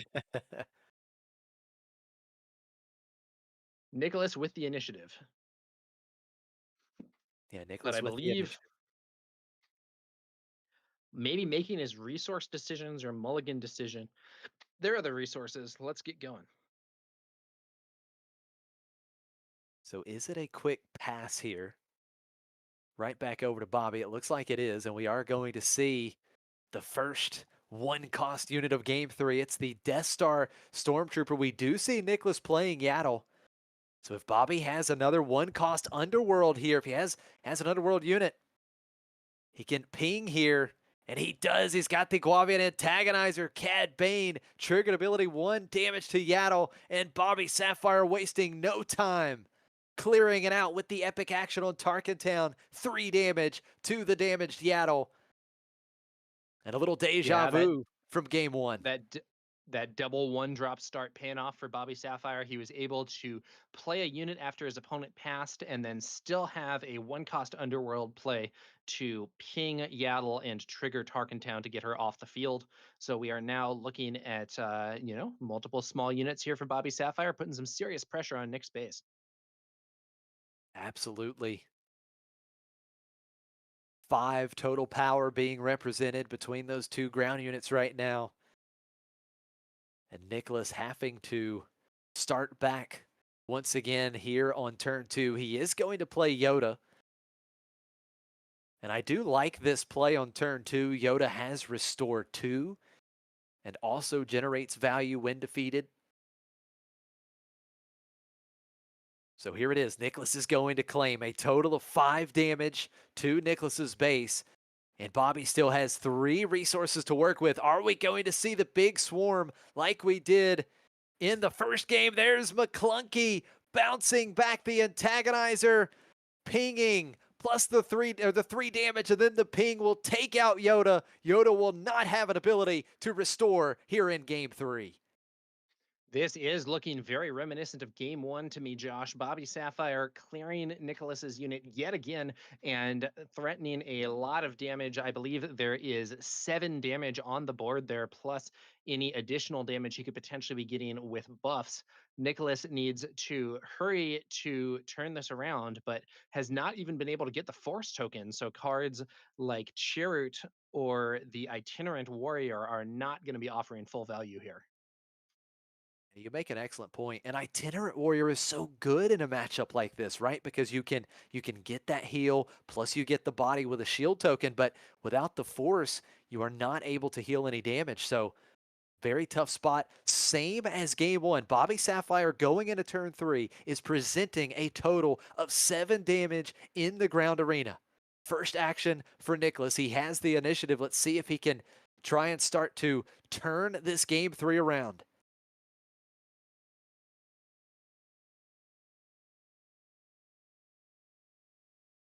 And I Nicholas is believe in Nicholas, trouble. I think he may have passed. yeah, just passing early. So now the Damage train starts to roll through 3 damage with the Stormtrooper. That's 8 damage on Nicholas's base, 20 HP remaining.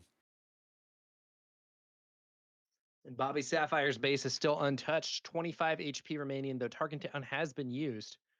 However, Nicholas really needs to get something going here. So it looks like maybe another pass Criminal Muscle getting in for 2. There is the Itinerant Warrior. We talked about it. Unfortunately, no force, so Nicholas will not be able to heal any damage from his base. But you do get a 4/4 with a shield token. Action back over to Bobby. Does he have an Underworld unit? You bet you. He's got the Mist Hunter, Cad Bane, Triggered Ability, Shield Token removed off of the Itinerant Warrior. Nicholas has to claim, and Bobby is going to put the Hotshot Blaster from hand onto the Antagonizer, and he hits for 4. 14 damage on Nicholas's base. Things are going from bad to worse. Yeah, Nicholas is very far behind here. Having to play an Itinerant Warrior with no force is really not where you want to be. And while it does have a 4/4 shielded stat line, the shield quickly removed by Cad Bane's ping. Nicholas is, yeah, really, really quite behind here. I don't know if he has any removal options that are going to offer him good solutions here, but he's got to get something going, or this game is going to end pretty quickly, just like game one. You are absolutely right. Very tough decision here. You see Nicholas taking some extra time in this resource decision. Currently, Bobby showing a total of 12 damage on the board.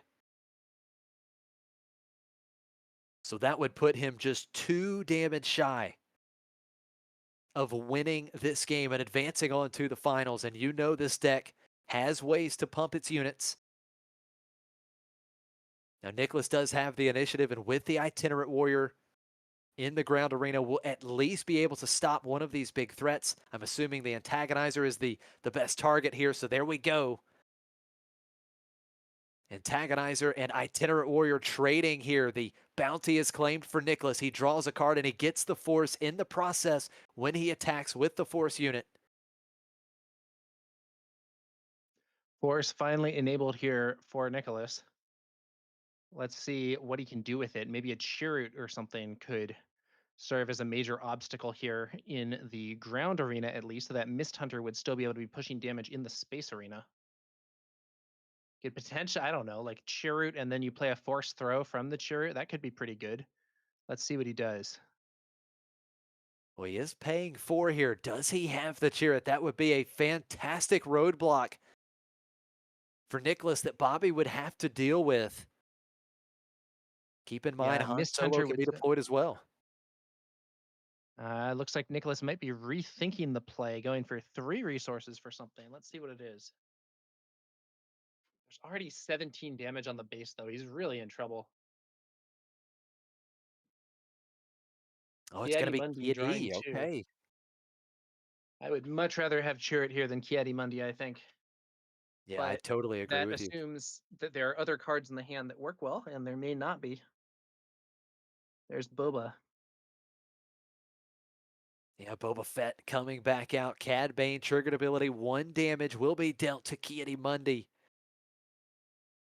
Action back over to Nicholas. He can still deploy Han. He has 1 ready resource, so does he have that force throw? He has a force unit now on the board. A force throw would be nice. Force Bobby to discard that card as well as potentially taking out one of these units. So here it is. Here's the force throw, and he's actually going to discard his own card, discarding Fell the Dragon. It costs 4 damage to Mist Hunter. Pretty strong play for Nicholas, taking out the space unit. Yeah, it's something at least. But still a lot of firepower from Bobby Sapphire. Han's going to be able to take out at least something. Looks like it's clearing that Stormtrooper, but not looking good for Nicholas. Bobby Sapphire was able to get in for another 2 damage with Criminal Muscle. So Nicholas sitting at 19 damage on his base. Bobby has the initiative and just has to find another 9 damage to put himself in the finals. here in Connecticut. I think it is. I think Bobby Sapphire is in the driver's seat right now, but we'll see if Nicholas can make a comeback. Bobby will have the initiative this turn. So at least one of these units is going to get a chance to attack if that's what Bobby chooses to do. And we can also potentially see the Cad Bane flip this turn. And indeed, I think that's quite likely. Yeah, you're absolutely right. Cad Bane attacking for 4, Boba Fett and Criminal Muscle. Bobby Sapphire is showing 9 damage with just those 3 units. Let's see how he starts it out here. Currently on the board, Nicholas is not showing a way to immediately defeat Boba with the 5 HP.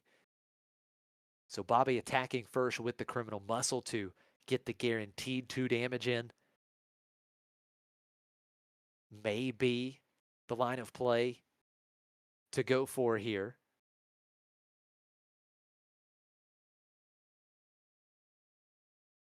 Boba Fett does do 1 more damage, but again, we know that Criminal Muscle can be defeated with 1 action. Yeah, I mean, we could potentially see some kind of buff from Nicholas to defeat Boba. Not sure though. Ruthless Raider for Bobby Sapphire.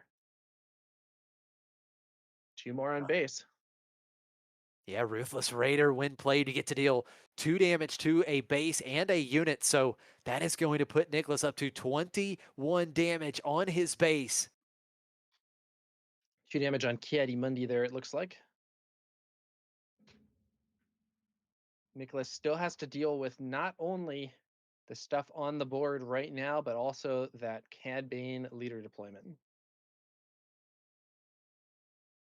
So I really like this play from Bobby by playing the Ruthless Raider first. You know, he chose not to attack with the Criminal Muscle, but putting that 2 damage on Kiadi Mundi means that both Han and Kiadi, if they attack into the Criminal Muscle, the Kiadi would be defeated. Han would only have 1 HP remaining. So I think this is a pretty strong setup play for Bobby. We know that Cad can ping very well. So with 1 HP remaining on Han, if Nicholas does decide to take out that Criminal Muscle, should be pretty easy for Bobby to deal with. Swing from Han does remove Criminal Muscle.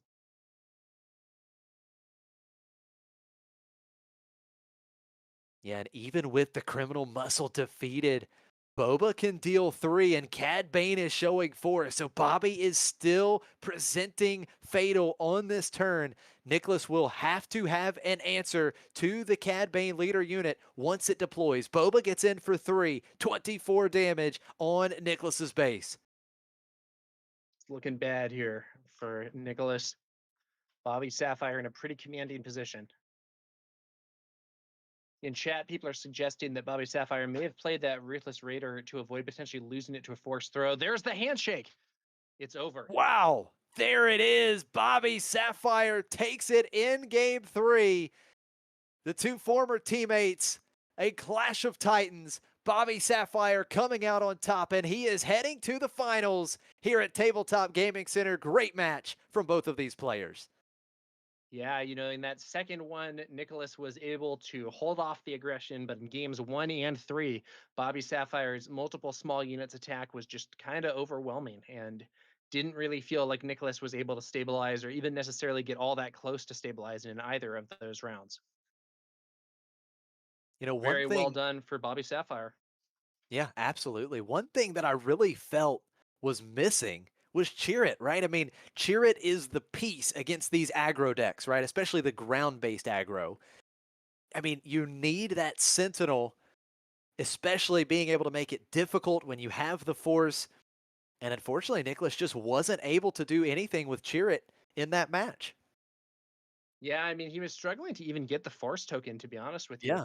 It would have been useful to have in kind of the mid game of that last one, but couldn't find it, or maybe needed to play Kiadi Mundi instead to draw some cards. Not entirely sure what the situation was with cards in hand, but one way or another, Chirrut didn't hit the board, and those ground units indeed were able to swarm and overwhelm things.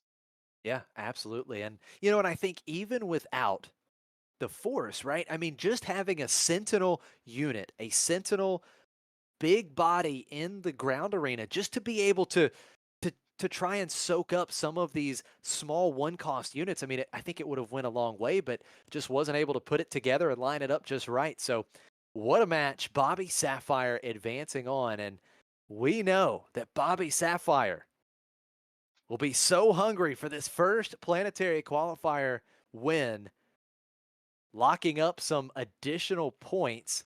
Bobby Sapphire will be guaranteed 35 points as a finalist. So I don't know his exact total right now. If someone in chat knows, please feel free to drop that. Would love to know Bobby Sapphire's total points coming into this tournament.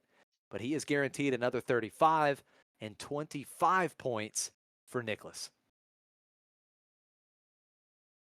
All right. Victory there for Bobby Sapphire, Cad Bane, Tarkentown, Swarm deck moving on to those finals. And we are going to have a quick break here, I believe.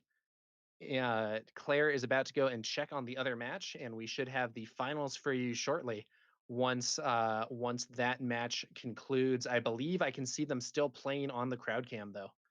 So stay tuned for more here at the Tabletop Gaming Center in Connecticut.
Hello, Star Wars Unlimited fans. We're back with the live stream from Tabletop Gaming Center here on McClunky Gaming. I'm Josh Snyder, Tower number 9, with me doing some commentary here, and we are getting set for the final match of this planetary qualifier tower. It has been a fantastic tournament. It all comes down to this: two players looking for their first PQ win. Yeah, we have on the left here, it's Bobby Sapphire from KTOD. We saw his very strong victory in the semifinals with his Cad Bane Tarkentown multiple small unit build. He is now going up against Lewis, who is running the Yoda Red Force. And interestingly, I believe Lewis actually just won a Yoda mirror against the previous Tabletop Gaming Center Planetary Qualifier champ, Pasquale from the McClunky Gaming team. So we will see now whether he can slow down Bobby Sapphire's aggression enough to get the win, or whether that swarm of powerful cheap units is going to prove too much for a slower deck to deal with.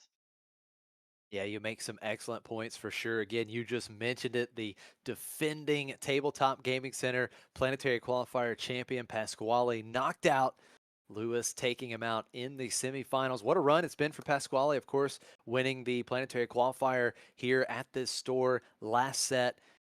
Finalist, right? Runner-up finish at Hex & Co. So close to the finals again here today. But we're going to have Bobby Sapphire and Lewis.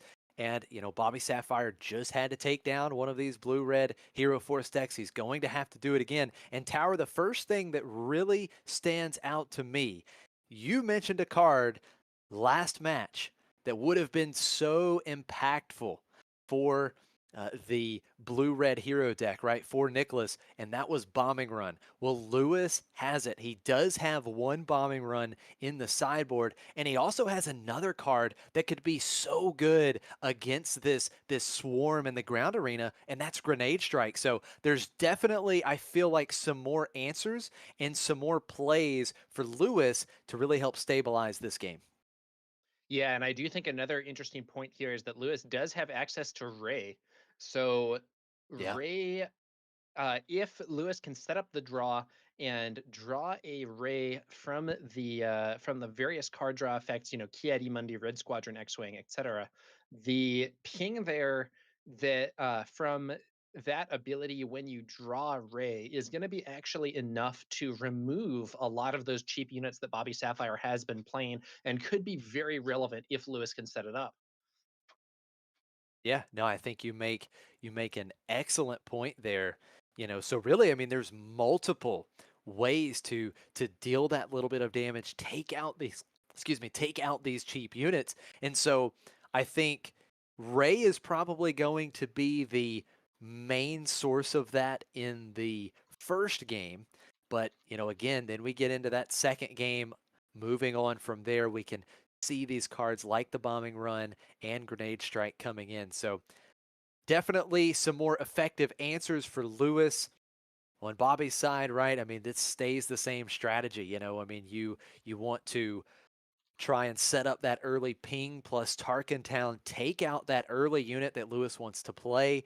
Then if you can do the same on turn 2, effectively taking out that turn 2 play. We saw Bobby do that against Nicholas in games 1 and 3. And as you mentioned, which was so important, Tower, he was able to keep Nicholas off the force. So if Bobby can do that early, he can kind of control the board and keep Lewis off the force. That is going to be the recipe for success in these games. Yeah, should be interesting. Now, one card that I do also see Lewis running is the Daughter. Yes. I believe not a part of the typical Han builds, but can potentially be another big obstacle similar to Chirrut. But like you were just saying, Josh, the difficulty is going to be, in order for the Daughter to be that big obstacle, you have to keep generating the force. And if Bobby Sapphire can use McClunky, Tarkentown, Cad Bane's pings, and so on to keep Lewis's board small and prevent him from having those small units that can go ahead and get the force, the Daughter might not be that much of a benefit. Yeah, no, you're absolutely right. I mean, the force is so critical, and running things like the Daughter maybe even more critical for Lewis. Now, one other thing to point out, the main deck for Lewis, you see it here. He is actually running the full 3 copies of Cheer It in the main deck. Nicholas had that split. He had 2 Cheer It in the main deck, 1 in the side. Lewis is running all 3 in the main deck. So let's see, can Lewis find those Sentinel units, those very important 4-cost force units that would be so good in this particular matchup. I think Cheer It, Daughter, and these Rays that you were mentioning, this is going to be very important in game 1 to stabilize. Yeah, we will see how this one goes.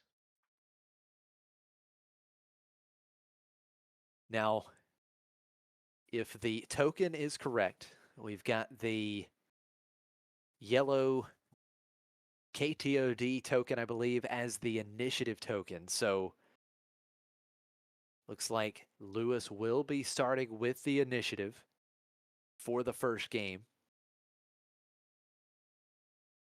And our untimed finals. Now, Bobby Sapphire, of course, from KTOD,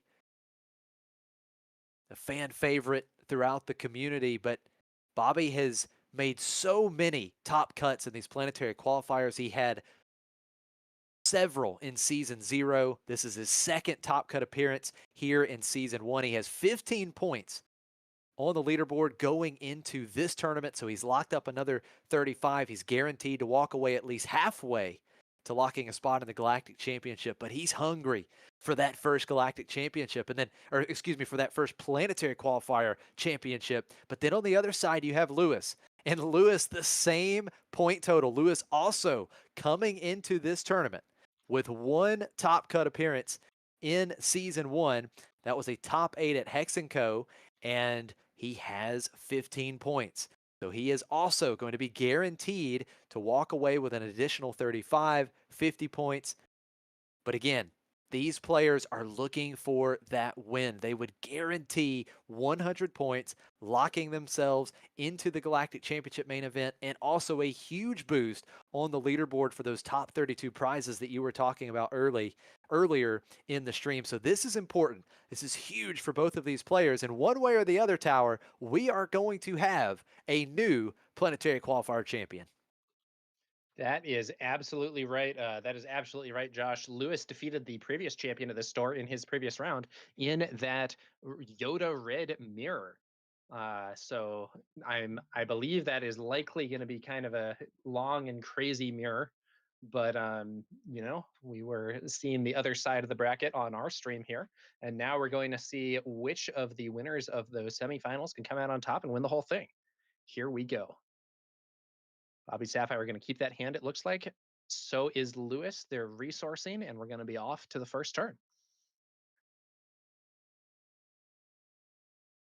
Yeah, ready to go, Lewis, with the initiative. Do we open up with that early pass? Do we pass and let Bobby make that first move? We know that Bobby is running 15 1-cost units in his deck, so the odds of finding multiple 1-cost units pretty high. And even if Lewis passes, you could run into that situation of 2 1-cost units. And that ping plus Tarkentown clearing out Lewis's turn 1 play.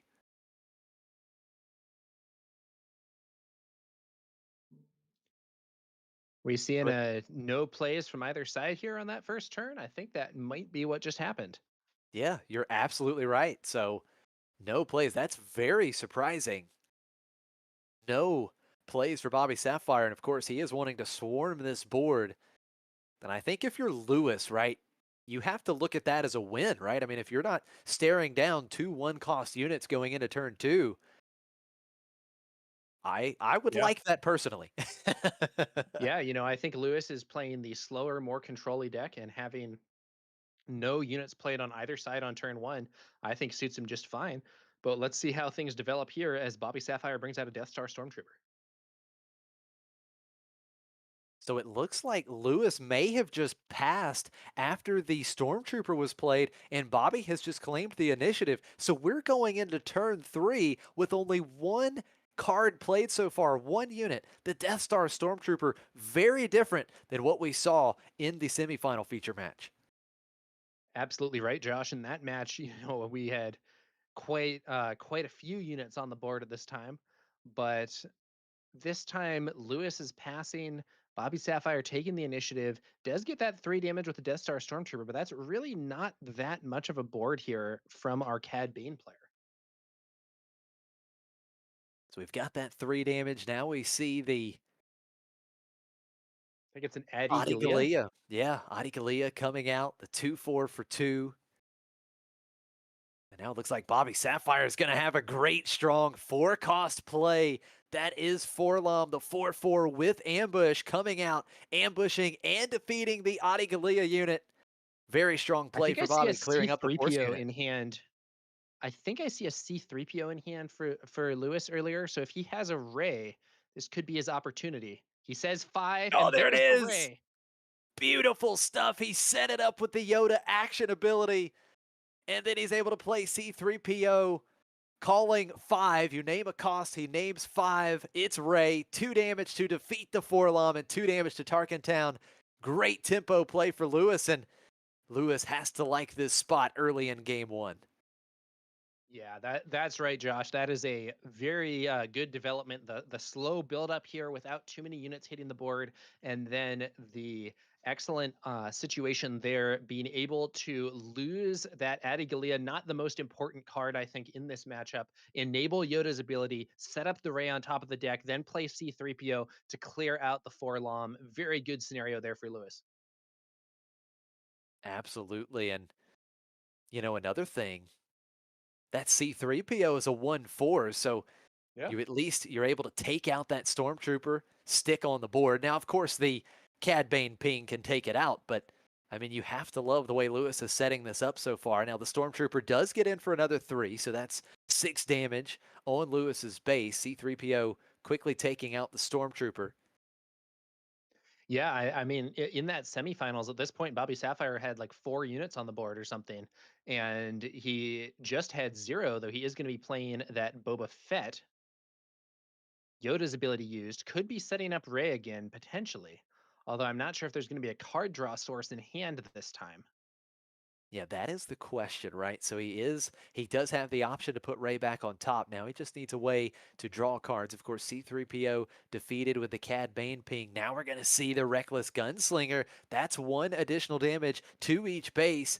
And here comes Owen Lars. Owen, of course, a fantastic play. We saw Nicholas get some good value out of Owen in game 2 against Bobby Sapphire. Back in the semifinals, of course, you've got the great value from the win defeated trigger, and you have the very relevant restore 2. So Bobby There does have is max action. a Key Eddie Mundi in hand, which could, under some circumstances, draw Ray, but it looks to me like Lewis does not have the force here. So the card draw on that Key Eddie Mundi is not live. It's going to be a Yaddle that could get him the force, but not going to be able to trigger Ray this turn. Yeah, you're absolutely right. This is more of a setup turn for Lewis. You've been able to put 2 units on the board that have restore. So, if Bobby doesn't respect these units, you can restore quite a bit. Lewis is showing restore 3 between these 2 units. This is the turn where Cad Bane could make an appearance here for Bobby Sapphire, though. So that's probably some additional damage on top of whatever he can get from the units currently in play. Let's see what he goes for here. All right, first action for Bobby, and it's going to be Bosk. First time we've seen Bobby play this over the last couple rounds. Bosk, the 4/5 with ambush, is going to ambush and defeat Yaddle. Strong play here. Owen Lars, 1 damage with that Cad Bane ping. So now we see Owen Lars attacking into one of these units that would defeat it. Restore Might 2, be looking get some value. looking for a Ray there with that search. If he can draw that and get some damage thrown onto one of those units, could potentially remove the Reckless Gunslinger before it attacks. Looks like it's a turret instead, which would be a bit of an obstacle. But once again, Bobby Sapphire has been keeping Lewis off the force. That Yaddle didn't get a chance to attack and bring about the force token. So Chirrut not necessarily having the maximum impact here. Yeah, we have seen this game plan for Bobby. Keep these decks off the force. He's done a great job so far in this game.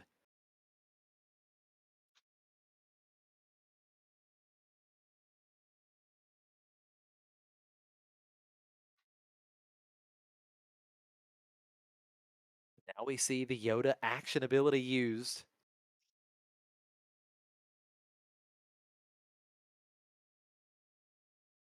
Reckless Gunslinger hits the base for an additional 2 damage, up to 7 damage now on Lewis's base.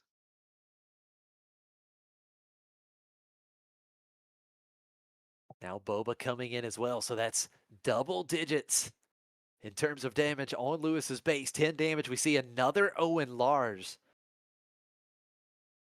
Hmm. And here it is. Bobby is going to deploy the Cad Bane leader unit. What is the response for Lewis? Is it that Chirrut? We know he has Chirrut, but again, as you mentioned, no force. Could still obstruct at least one attack from Cad Bane. Open fire to kill Bosk, it looks like. Okay, well, at least we are removing a decent threat off the board. 4 damage to Bosk. Bosk only had 3 HP remaining, so the action back over to Bobby.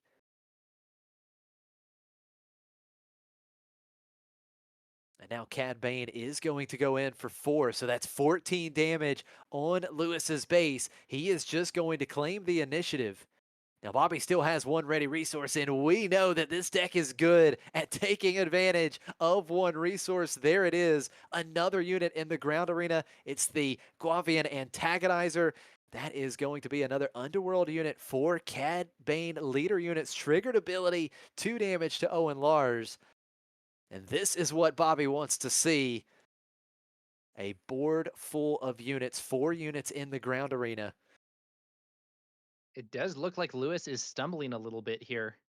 He had a pretty strong opening, but now Bobby's being able to build up that board, and Lewis has not successfully put up much of a defense against these units here. He's going to have to change the pace a bit if he wants to stabilize, but he is going to be able to get Yoda on the field shortly. Yeah, and that's important, right? That is the really important fact. Next turn, we will be able to see Yoda being deployed, which can have an immediate impact on the board with that when deployed ability. So here it is. We are going to see Bobby Sapphire using Tarkin Town to defeat the Owen Lars. And look what Lewis has found. He has found Rey. So that is going to trigger that ability. Yeah, and the Reckless Gunslinger is off the field, it looks like, plus 2 damage on Bobby Sapphire's base. Very, very strong play again. When you draw Rey during the action phase, if you control an aggression leader or base, you can reveal Rey from your hand. If you do, you get to deal 2 damage to a unit and a base. So very strong find for Lewis there, being able to clean up this ground arena a little bit. Trying to Now, take off some of the pressure. I believe if Yoda flips, it's a guaranteed kill because there is a 1-cost unit on the board. Yeah, there you go. It is an immediate flip. Yoda leader unit is deployed, discarding the top card. It's You're My Only Hope. So you get to defeat a unit that costs the same or less than the discarded card. So Boba Fett unit defeated here. Very strong immediately being deployed. Yoda taking out that Boba Fett. You got to like that play. Yeah. Now, Bobby Sapphire responds with a McClunky, returning the Guavian Antagonizer to hand and doing 3 damage to Yoda. Yoda hitting Cad and restoring some health from Lewis's base. Yeah, a little back and forth here, trading some damage on both of these leader units. The action is back over to Bobby. See where he goes. Cad Bane is going to go to base here. That will bring Lewis's damage total up to 16.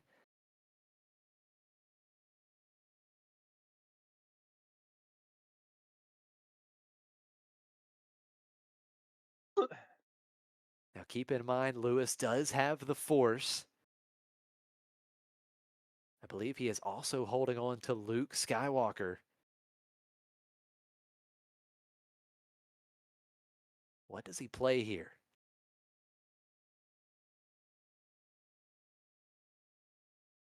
Lots of options. He has a full hand. That's one bright side for Lewis here. Oh, and here's the daughter. The daughter coming out, and Lewis does have the force right now. So daughter has the ability when damage is dealt to your base, you can use the force, and if you do, you heal 2 damage from your base. So this is a great way to mitigate some of this damage coming through. We do see Yeah, Bobby playing another 1-cost unit. Lewis finally managed to get the force once he deployed Yoda, kind of late under normal expectations, but he does now have it, and it should provide some additional defense there with the daughter in play, unless Bobby Sapphire can find a way to deal with her. There's another McClunky. Yeah, another Yoda. McClunky. Yeah, that's an important 3 damage to Yoda. Yoda had that restore too. Definitely want to take that off the board. So the antagonizer bounced back to Bobby's hand. Yoda leader unit defeated. Lewis checking Bobby Sapphire's discard pile there, maybe seeing what's left. Ooh, a waylay from Bobby Sapphire on the daughter. Well, this is a great tempo play because now Bobby has cleared Lewis's board, and Bobby still has the Cad Bane leader unit in play. Yeah, we know there's a Luke Skywalker Jedi Knight in hand there for Lewis, but it's off by 1 because Cad does have that ace 8 base HP. And unless Lewis can get a unit of his defeated this turn, the Luke will only be able to give -3/-3, not -6/-6. Yeah, that is a great point. Luke Skywalker not enough to defeat Cad Bane right now. We do know that Lewis has other options, things like open fire. Mace Windu with the Force could also deal that 4 damage needed. Let's see how Lewis starts. And it is going to be Chirrut here. So we do finally see that 4-3-5 Sentinel unit coming out into the ground arena.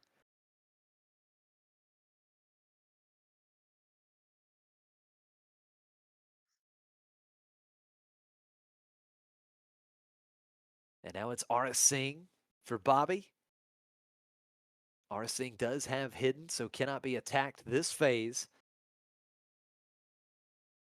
And can start swinging for a total of 3 next turn. 1 power plus raid 2. And now Lewis is going to show some restore, playing the 3-cost Yoda unit here.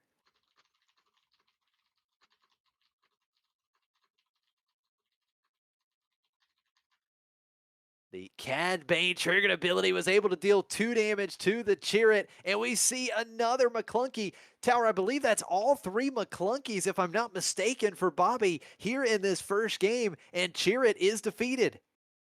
I think you're right on that one, Josh. I believe last turn we saw 2 McClunkies, and this turn the third Wow. one. What a play for Bobby, being able to clean up the Sentinel unit, and it opens the door for Cad Bane. Another 4 damage to Lewis's base, 20 damage on. He will replay Aura Singh and the antagonizer, Bobby Sapphire, keeping the pressure on here as we get into the late stages of Game 1.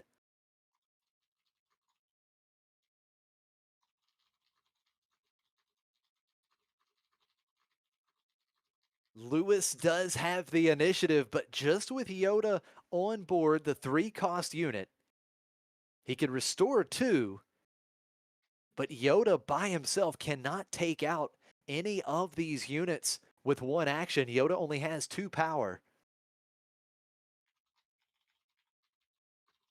Now we are going to see the Luke Skywalker. Luke Skywalker giving the antagonizer -3/-3.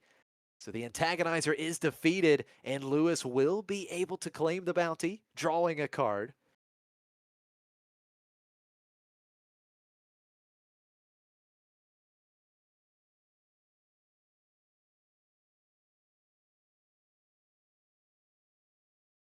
Now the action back over to Bobby has Aura Singh and Cad Bane still in the ground arena, showing a potential 3+4, a total of 7. And here comes Cad Bane swinging for 4. That's 24 damage on base. Yoda is going to bring that back a little bit. 22. And I think that was so important, right? Because a pump on Aura Singh could have finished the game there. So now here comes Aura Singh. She can Still a lot of swing the resources left 3. for Bobby. We're going to see a hot shot blaster. Certainly what I was thinking. Maybe not. Looks No, like no. just 3 to base with Aura Singh. 25. Initiative taken. Oh, wow. Just 3 HP remaining for Lewis. Bobby has all of his resources. Do we see the big 6 cost space unit? It's Ruthless Raider. 2 damage to Lewis's base. Yoda defeated. And now just 1 HP remaining for Lewis, but he does have Luke on board. I think this could be it. Both Cad Bane and the Ruthless Raider can swing for 4. Luke can attack and kill Cad and heal for 3, but the Ruthless Raider would still be in position to win the game. I'm not sure what Lewis has to get out of this. There it Yeah, is. there we That's go. going to do it. You called it. That line exactly. And Bobby Sapphire takes game 1. He is 1 win away from a PQ win. What a game 1 for Bobby Sapphire. Yeah, I felt like the early game really favored Lewis this time, but it seemed like he started stumbling a bit in the mid game. Bobby Sapphire was able to build up an advantage, and while Lewis did bring out some healing and some powerful units, in the end, Bobby was able to get there. Wow. Yeah, I mean, we both felt, and I think chat felt the same way. It really looked like Lewis was in a good position early in that game, and everything just started to turn around. And I tell you what really helped: 3 McClunky. That'll go a long way, Tower. Absolutely right. Yeah. Those 3 McClunkies were able to really help Bobby Sapphire push through. And additionally, he was able to keep his opponent off the force in a way that really messed with some of the plays that Lewis might have been able to otherwise make in the mid game.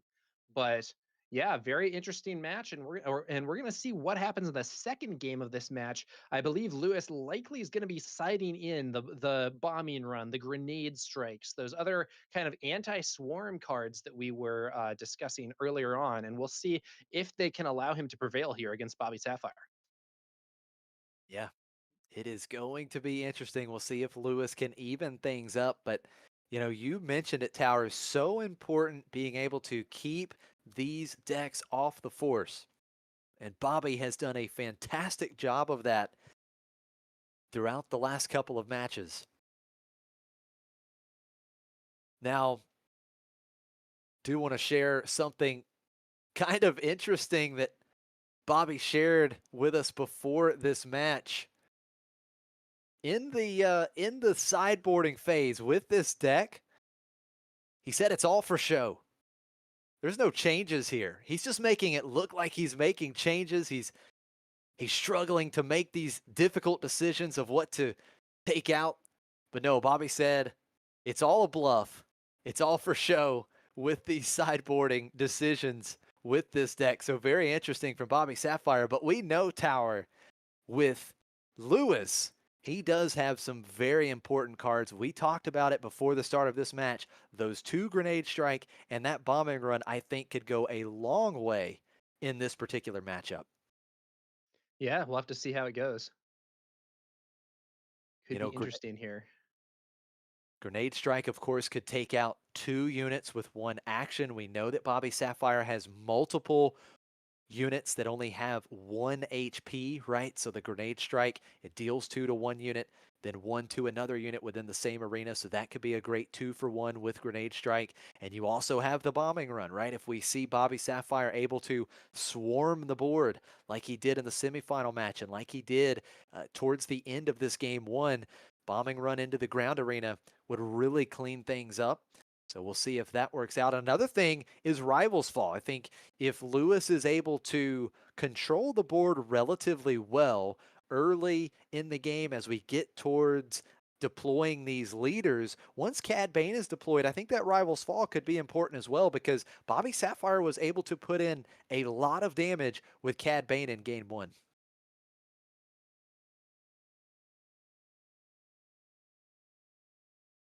Yeah, we're going to have to see what happens here in game 2.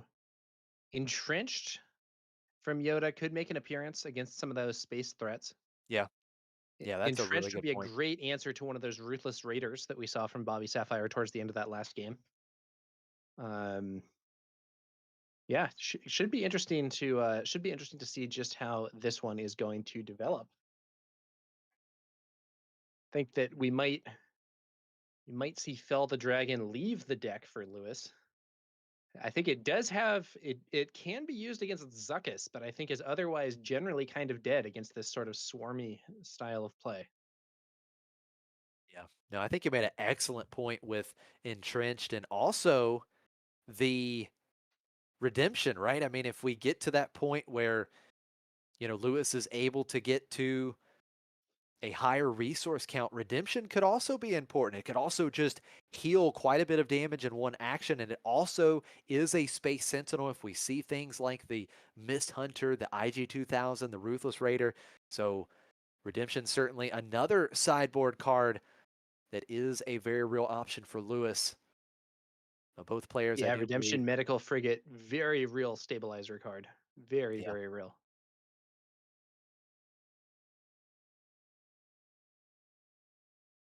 Yeah, Redemption, one of those units that just offers so much versatility. It costs 8, a 6/9 Sentinel in the Space Arena, which is massive, but when played, you can heal up to 8 total damage from any number of units and or bases, and that's what really brings the versatility of that card, is you can heal your base, but you can also potentially heal some of those units if they need to make some good trades and stay on the board. So you can do either one, heal the base or units, and then you deal that much to redemption. So redemption is essentially going to be damaged after you heal. But like you said, Tower, it is a really good stabilizing play. But it looks like Lewis is going to mulligan here. And as we have seen in a majority of these matches over the last couple rounds, looks like Bobby is happy with that opening hand.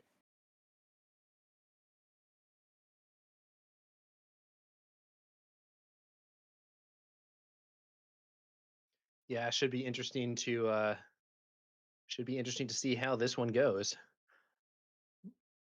Bobby Sapphire didn't start out with the strongest position we've ever seen, but made a nice comeback there in the first game. Let's see whether he'll be able to prevail. And I do think in Lewis's hand, I think I see that bombing run. That could be big. That is huge. It's just one copy of Bombing Run that has come in from the sideboard because there's only one in the sideboard, and he has found it. And I guarantee you, he hangs on to that card. That could be a critical card to be used against the. That could be a critical card to be used against a swarm of units. Won't be something that can necessarily be used early in the game, though. It does cost 5 resources, so not something that will necessarily help really early on, but could be big if we see another swarm like we did in those semifinals. Absolutely. Now we do see Bobby with the initiative. He is going to open up with the Guavian Antagonizer. And it looks like that will be the only play. No play for Lewis. And Bobby, I believe, keeping the initiative here.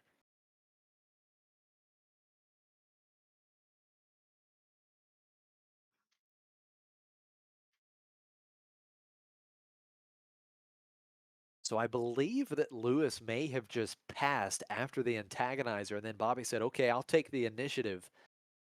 And now we move on to turn 2. The antagonizer will get in for 2. So Bobby striking first in game 2. Yoda. Good Here chance comes this will Yoda. not. Good chance this will not stick around, though. I think there's a King plus Tarkentown in Yoda's future. Could be wrong. That is exactly what I was thinking, Power, because that restore 2 is just so important. And we are actually going to see McClunky returning the antagonizer. That's 3 damage to Yoda, plus the Cad Bane ping. That is 4 damage. Yoda defeated. Lewis does draw a card, but Bobby Sapphire able to take out Yoda and not use Tarkentown. Yeah. So that Tarkentown's still going to be available for later on in the game. Might be a good answer to a churret or something. Lewis going to use Yoda's leader ability. And look at The this swarm is double. building. That's it. Yep, the swarm is coming out for Bobby Sapphire. 2-1 cost units, replaying that antagonizer and playing the reckless gunslinger. That deals 1 damage to each base. Lewis has the initiative, but he's got his work cut out for him here early in game 2. Yeah, Lewis able to build up here.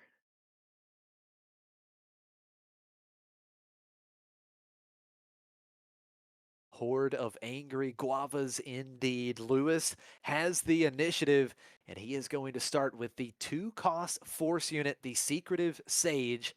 Does have a shield token, but we know that Bobby can deal with that shield token very easily, and the antagonizer is just going to straight up deal with the Secretive Sage because the antagonizer has Saboteur. Yeah, probably a good play from Bobby Sapphire there, getting rid of the Secretive Sage in a way that does not allow Lewis to fire off a potential forced throw here. A forced throw against Bobby Sapphire would be basically guaranteed to kill at least one of those units. Additionally, dealing with this Secretive Sage quickly is going to allow Lewis to, or is going to prevent Lewis from getting on the force. Here comes more Swarm. More swarm, and you talked about it. He's doing it again. He's keeping Lewis off the force. Lewis does play the Adi Gallia, but now we have the criminal muscle coming out. Cad Bane ping, 1 damage. Tarkentown clears it up, and once again, Lewis's board cleared, and he will still not be able to stick a force unit. That's absolutely right. In a way, I do believe we see a Kiadi Mundi in the hand, but it's not going to be able to draw cards because that force token still has yet to yet to get going for Lewis here against Bobby Sapphire's removal. I think here it What comes, we could Tower. see though is bombing run. There it There is. it is. He's got to do it. Bombing run, wiping the ground arena. Big time play for Lewis. He does get to claim the bounty. He draws Ray. So let's add some insult to injury here. Another 2 damage to Bobby's base. Being able to draw the card off the bounty when Lewis defeated that antagonizer. Now we see Bobby goes, all right, I'm just going to play a big threat now. We see Zuckus coming down. That big 6/6 unit with Saboteur. Yeah. So that bombing run, I believe, got a 4-for-1, which is pretty crazy value, at least when it comes to card advantage. But Bobby Sapphire is still keeping pressure on. So we have Zuckus here that can swing for 6, and Cad Bane can potentially flip this turn and swing for another 4. Yeah, you are And absolutely right. Still big pressure. and Lewis still does not have the force. Still does not have the force, has no units on the board right now. Now we are going to see a pretty good threat. We do see Poe Dameron quick to improvise for Lewis. Lewis has 12 damage on his base. Bobby has 4 damage on his base.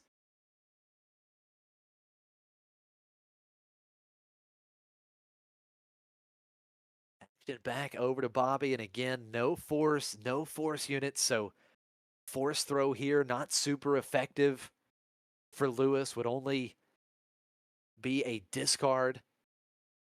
Then we're going to see Greedo come out. Cad Bane triggered ability, 1 damage to Poe Dameron. And Lewis is, I mean, he's exhausted almost fully here. He only has 1 more resource ready.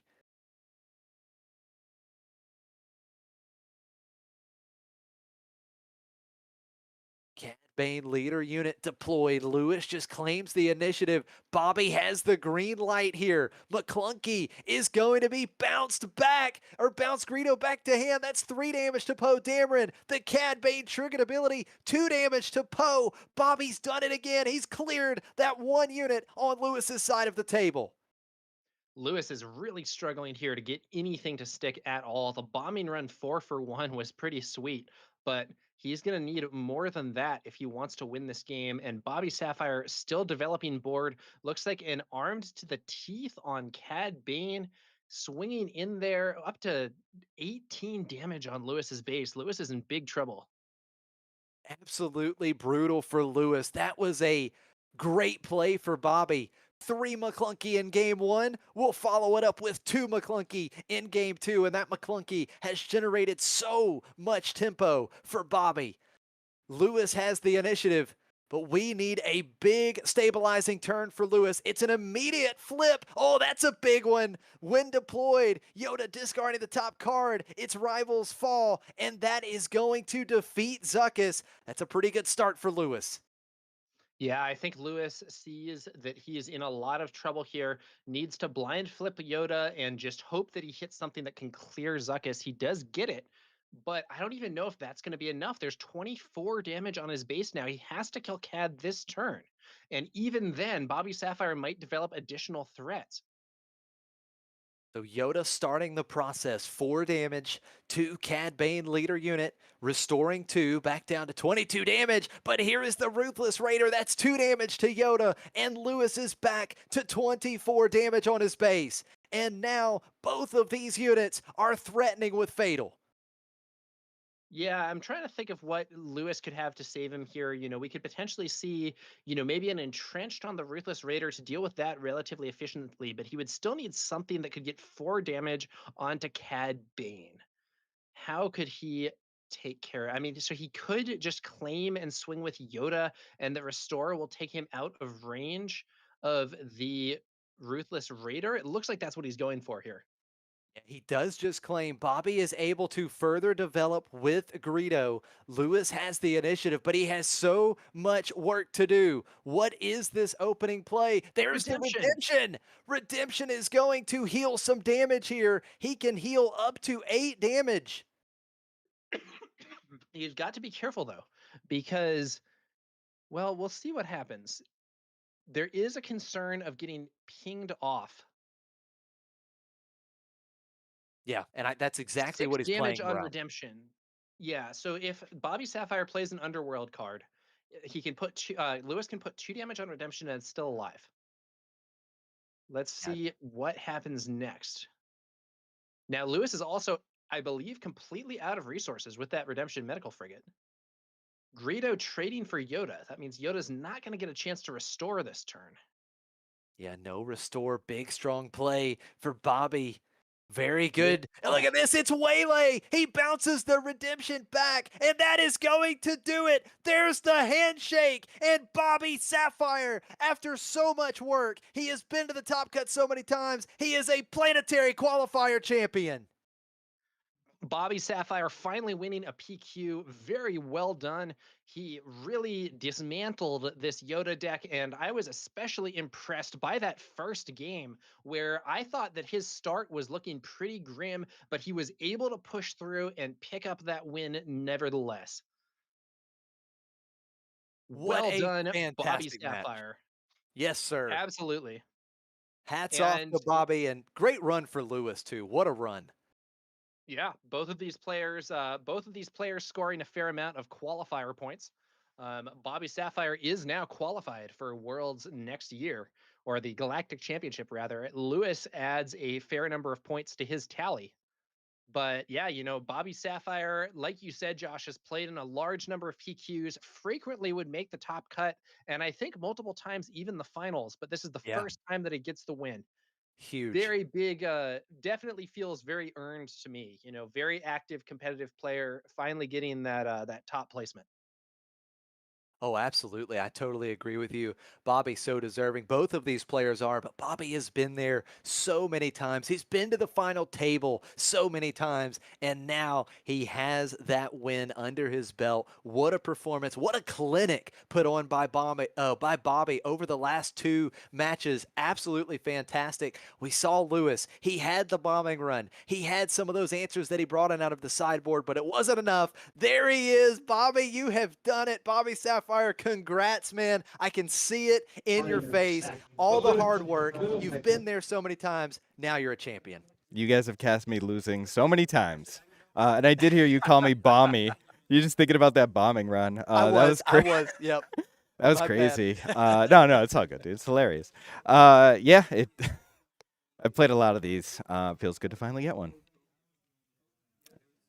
Yeah, congratulations on the win. What made you go with the Cad Bane kind of swarm deck here for this event? Thanks, Tower. I I love Cat. I love yellow red villain. I've made no secret about that. Like I feel very comfortable with all those tools. I ran it a couple weeks ago. I guess the thing that that most brought me to it was I really like the Quinlan matchup. I like and then as I started playing it and getting more comfortable with it, I like the Quinlan matchup, I like the Han matchup, I like the Yoda matchup, and I like the Boba Data Vault. And when you like those are the top four matchups that I really care about. Especially since in the Northeast, like everyone's playing Yoda. Like the other semifinal match was Yoda. If they can't really chain Ray and like really pop off, it's hard for them to keep me at bay. And even like you saw my like turn like game one, my hand was kind of a clunker, but it didn't matter because eventually they're playing one card and I'm playing three cards. And the last thing I love is so it's got the four matchups that I really care about, but then the turn one is just busted. Like like it's got the best turn one in the game in my opinion, outside of Witch Force Throw out of the Kylo Red Tarkin Town deck. Yeah, it's a crazy turn one for sure. Yeah, Criminal Muscle. Shout out to my boy Zach, who used to play that in Django like way back, and now Criminal Muscle's like the best the best turn one play for me. Yeah, it's so good. I mean, being able to answer those shield tokens, get that ping in, it's just so good. Again, so much work has went into this, and you talked about moving over to Quinlan Tarkentown. Moving forward, do you think you start now that you're locked into the Galactic Championship main Oh event? Do yeah. you start exploring different decks now? Or are we going to keep running this Cad Bane bit for a little bit? Well, Josh, we might get an announcement on Monday. I don't Yeah, you think never CAD know. gets hurt. Nothing hurts CAD unless like there's a weird meta shift based on whatever happens Monday. I actually personally wish that they weren't doing anything Monday because I would love to take this CAD to Portland and not have to do Okay. like a bunch of work. But if they don't actually do much, then yeah, I mean I love this CAD. The other decks that I've been really working on, Quinlan with the team, and shout out to the KTOD team. Like they've been super helpful, except for Alex Blandon, who told me that this deck is bad and I shouldn't play it yesterday. He was like, super condescending about it, but everyone else was cool. And otherwise, I really like that yellow palp that Charlie from Canada has been winning with. So I've been playing a lot of that. So I don't know what's next, but I really like this CAD. So next weekend there's another PQ in Mass. I'll probably be running CAD back unless those changes, whatever they announce Monday, happens immediately. Yeah, and I'll say some of your teammates were there in the chat, watching you play, making fun of how slow you shuffle your cards. It was a I good kept time. accidentally seeing them, so I had to like reshuffle. But yeah, I like to I like the sufficiently randomized tower. You know that about me. Yeah, yeah, yeah. Well, you Uh, certainly did that. And again, Bobby, just congrats, huge yeah. congrats on this win. Is there anything else you want to share with the viewers? No, thanks guys. Check out KTOD. We're like growing a community. Love playing. Love everybody. And thanks to everyone who's supported me and the team. And thanks to McClunky for being the best, and Claire for always putting me on stream and giving me sweet fist bumps. All right, thanks guys. Well, congratulations again on the win. Wow, there it was. What an interview, Bobby Sapphire. What a performance from Bobby. We've talked about it. He worked so hard, and he finally got that well-deserved victory with Cad Bane Tarkentown running out this weenie deck. He talked about how he likes these matchups with the top decks in the meta, and it really paid off today. Yeah, and we saw a lot of those games where he won. They were really strong wins. You're looking at those games where the opponent hasn't been able to make anything stick, and it's like the 4 or 5 resource turn, and he has like 4 or 5 units on the board. That is a very strong board state to be in. Yeah, no doubt about it. Well, we want to say thank you so much to Tim and Claire. Thank you guys for all the hard work putting on these streams. Thank you to everyone for tuning in. It has been a fantastic day of Star Wars Unlimited Tower. Thank you for casting with me. Big shout out again to Grumpy Elephant for casting earlier in the day. It's been a lot of fun, and we will see all of you very soon. May the force be with That's you, and until next time, take care, guys. Yep. Catch you guys later.